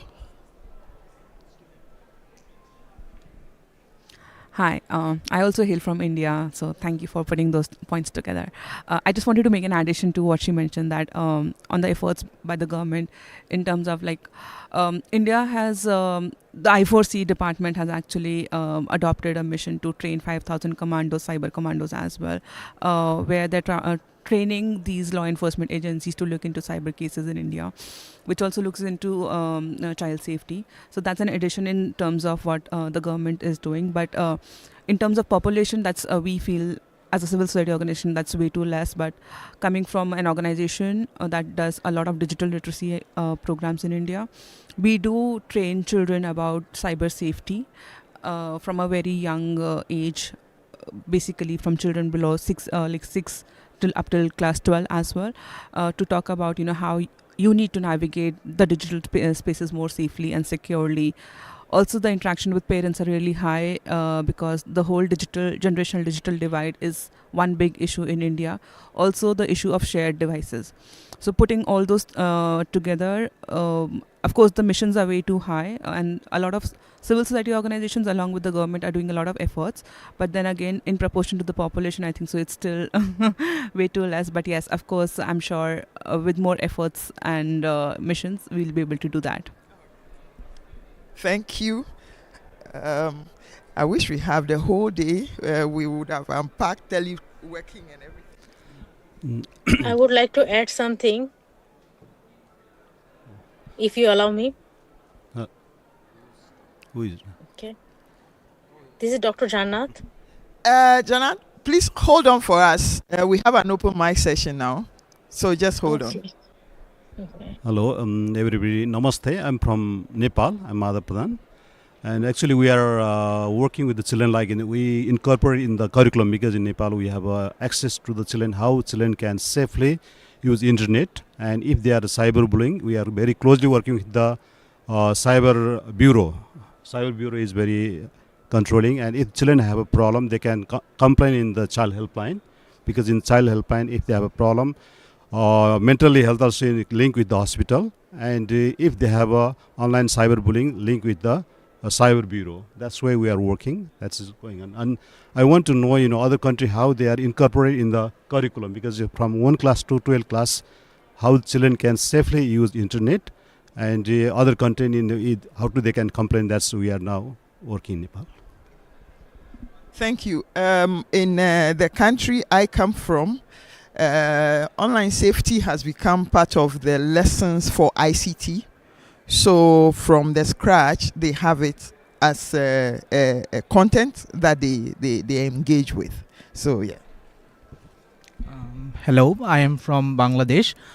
In Bangladesh, our government has been created our administrative committee for teenagers in locally, district level, and as well as in central level. In central committee, there are 11 ministries, and as well as police, cyber security, crime related agencies are there as well. And in the district level, there are district collector, police super, medical officers, educational officers, and as well as the society related co-workers are there, and they are actually working for preventing cybercrime for teenagers. So there could be a idea for everyone, so they could do that in locally to prevent cybercrime, cyberbullying perfectly. I guess that could be a idea. Thank you for your intervention. Janatu, could you speak now?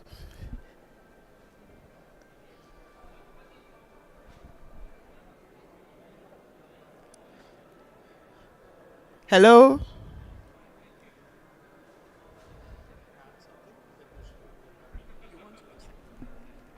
Whilst we wait for her. While we wait for her. Thank you so much. And Hita has added everything, but I just very quickly wanted to come in. Oh, yeah, it's fine now. Yeah, coming on the point that you were mentioning in terms of the local language. Right. So one initiative which is very commendable that the Indian government is trying to do is Bhashini. So Bhashini is a AI integrated tool which the government is developing to actually translate various digital platforms or the digital services into the vernacular languages, so the individuals across India can actually access them in a more meaningful way. In addition to that, also wanted to mention a little bit when we are talking about digital literacy, it's also important to look at from the emerging technology perspective. India is like working on something called as a India AI mission, and one of the key pillars is the AI future skills. So where they're actually developing courses and like developing modules within the curriculums of the schools and colleges, and also which is actually within the tier 2 and tier 3 of the cities. And finally, one more point which I wanted to add, like I think like there's a long curve to go in terms of like also sensitizing the government in terms of like enforcement when it comes to all of these aspects when we talk about like child abuse and everything. But government is also like very actively working on that. There's a department within the METI, which is the Electronics and Information Technology Ministry of India, NEGD, which actually looks specifically into like sensitizing how the the public sector can also like understand what's really happening within this ecosystem to act better. Yeah.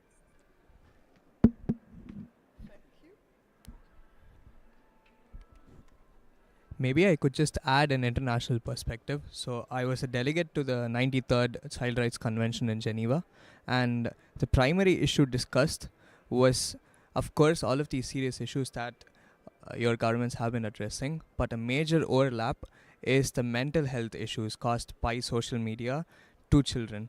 So it evolves from false body images to several psychological problems. So what do these governments do actually beyond just teaching children how to use the internet and how to be safe on the internet from a mental health perspective? That is so an open question. That's a question. He's talking about what governments are doing. I don't think I'll limit it to just the panelists. Anybody who has the response could take up the mic. What governments are doing in order to safeguard young people from mental health concerns and body image issues. Thank you. Can you hear me? All right. My name is Mary Uduma. I'm from Nigeria, and the panelists from Nigeria has done some intervention on what has been happening in my country. Apart from the government, there are other organizations, other non-governmental organizations that are also involved in capacity building when it comes to child online protection, as well as advocacy group for the children. And my own organization, Ndukwe Kalo Foundation, we are interested in that, and we do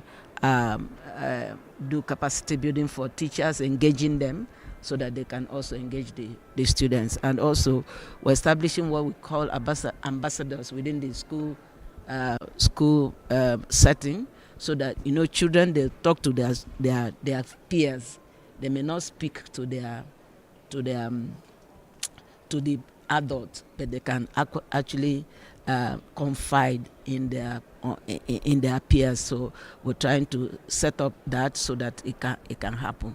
As for mental health, I'm not sure there's a government organization that is looking at mental health, but it's something we can take back home to make sure that we look at that, to include it in our engagement with the caregivers, the teachers, the parents, and even the law enforcement agents, and also the healthcare organizations. We'll take that home and we'll try to implement that. Thank you. Thank you. And let me just reiterate the fact that if country level strategies are being developed using the general comment number 25, all these things would have been taken care of. But if we develop the country strategies without the global standard, it will be very difficult for us to take care of issues that will come up, and it will not be future proof enough. We will design a solution after 1 year. We'll have to now review it in order to come up with other things. So as much as possible, take the message home. The general comments there for countries to use in order to design solution or strategies that will help protect children effectively in the digital space. Is Janatu available now?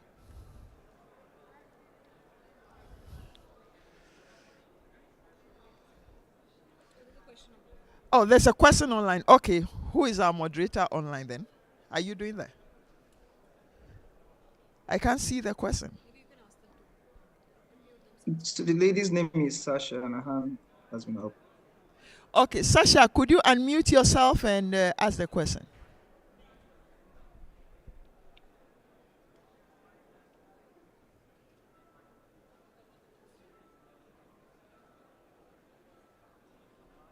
Hello, can you hear me?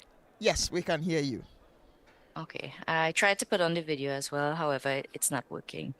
Right. So my name is Sasha Nandlal. I'm from Trinidad and Tobago. I'm currently in Canada pursuing my PhD, and my comment and question is based around the second point, digital literacy and inclusion, from the perspective of empowering all students within the process of education and retaining their backgrounds, as well as being mindful of their socioeconomic standings.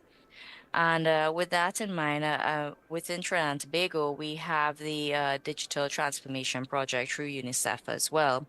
But it's been part of our practice to look at the infrastructure, as it would be with most organizations, and consider the policy, the hardware, and building teacher awareness. And I think that's one of the major parts that we haven't touched on as much, is that teachers' attitudes play a role in terms of what morals, values, ethics, and practices are going to be reciprocated throughout the veins of society and the way in which we promote change and change management processes from the generation moving forward.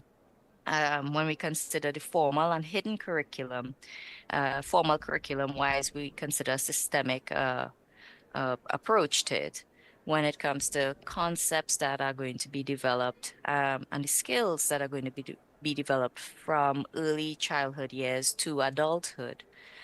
Within that hidden curriculum as well, we have to consider the affective domains of the students and the teachers, and how does that bridge of using technology and using and developing the digital literacy for education and the future work environment. How important is that? And the interjection of AI within that equation.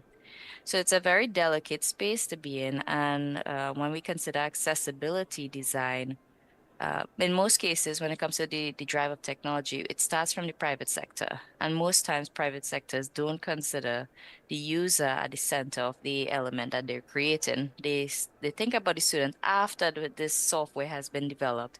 And now we have to go back and weave those pieces through that technology. And so having a strong relationship between corporate and public sectors when it comes to education would be tantamount to its success. And if we have more grants gathered into that space where we could bridge these gaps, bridge that digital divide, and have technology going from one space of private sector to government sector, we'll find that even the student who didn't have internet at home could still have access to certain ways of learning, whether it be asynchronous, working from that device home and then plugging into the sessions when they come to school. And so accessibility design might be central to that particular field.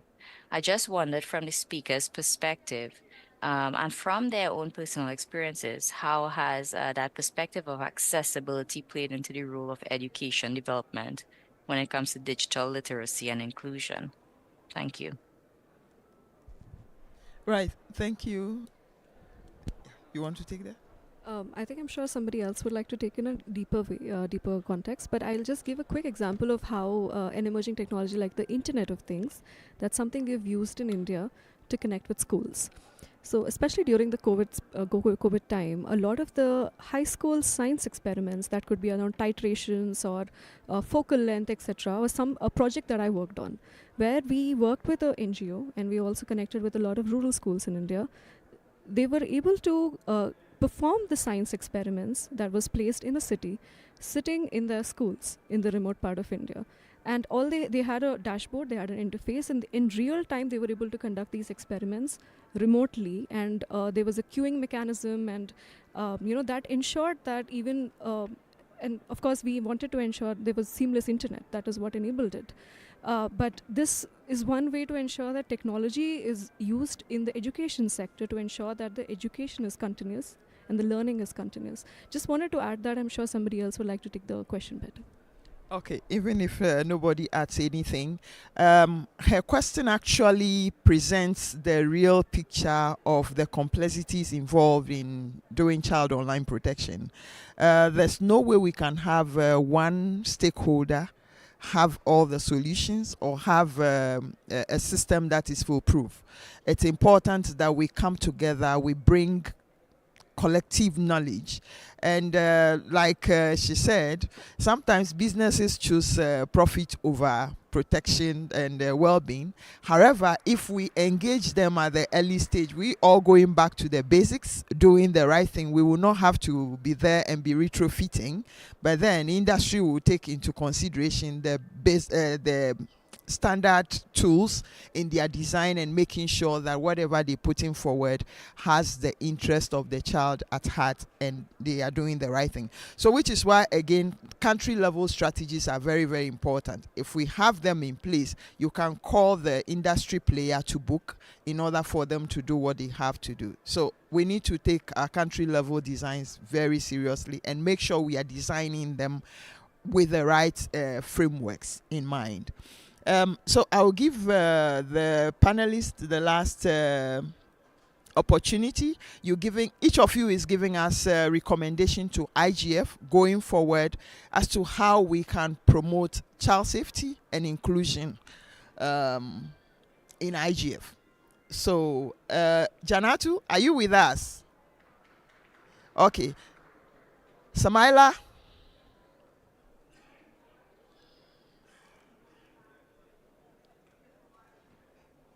Gabriel?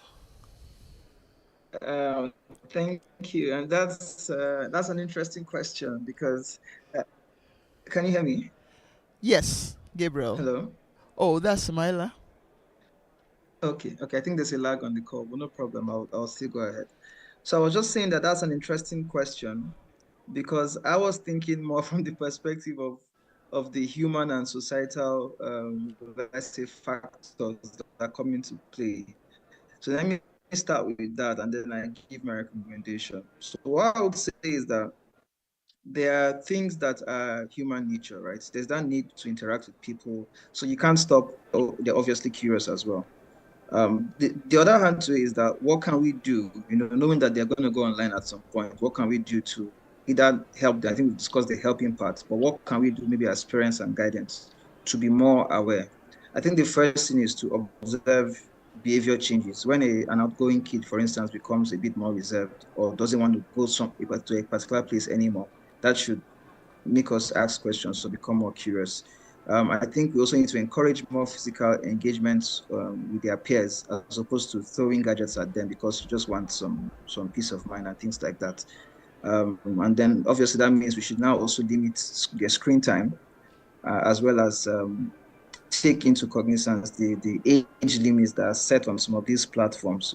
We shouldn't be allowing kids that are not up to the right age to be joining some of these platforms because they're just exposing themselves to dangers they don't even understand at the time. Now, that being said, in terms of recommendations, again, I can't speak for government, but I'll speak from the nonprofit perspective. One of my senior colleagues earlier in the hall, Mrs. Mary Uduma, mentioned they're looking into ambassadors in schools. Our association, the Cybersecurity Expert Association of Nigeria, has actually recently launched cyber clubs. And we've started with Caleb University, and we're in talks with about 2 other universities as well. And the idea is to help with awareness raising within those environments, because we know that some of these digital harms and security concerns tend to happen in schools. And by virtue of doing that, we're also hoping that we build more interest in cybersecurity, so we have more people hoping to study cybersecurity as opposed to getting involved in cyber harms and digital or cyber crime as well. So those are some of the things we're doing. I think you already gave a key recommendation for the governments or for IGF to push governments to do, which is the adoption of global standards. So I wouldn't talk about that. Thank you very much. All right. Kindly unmute Gabriel. He's ready to speak. Thank you very much. For me, my few cents, I would urge everyone in the multi-stakeholder approach to understand that the times we are living in, based on a simple African proverb, is we say that it takes the village to raise a child. But in the internet age, it takes the globe because it's everybody, almost 5.3 billion nodes actively engaging, shaping a culture. So everybody in the multi-stakeholder approach, whether policymaker, educator, technologist, academia, we should champion inclusive, culturally grounded and child-centered digital practices, because this is the only way we can create a digital safer future. We have to understand that childhood is a phase, and in the principles of any community, when a child is born, there's a particular shift in how you interact to ensure that the child gets to be protected and to enjoy sustainability.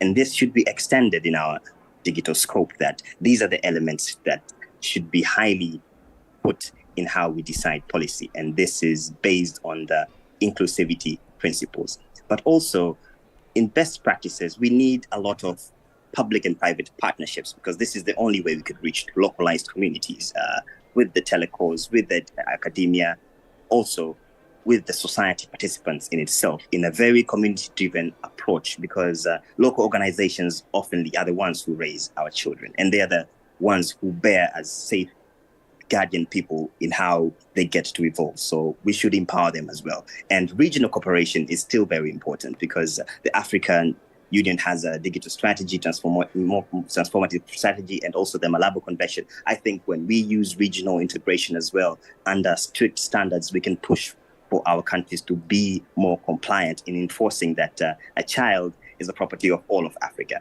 And it's our responsibility, a moral obligation, that we push for these digital spaces inclusively. All right. Thank you, Gabriel. Nazar?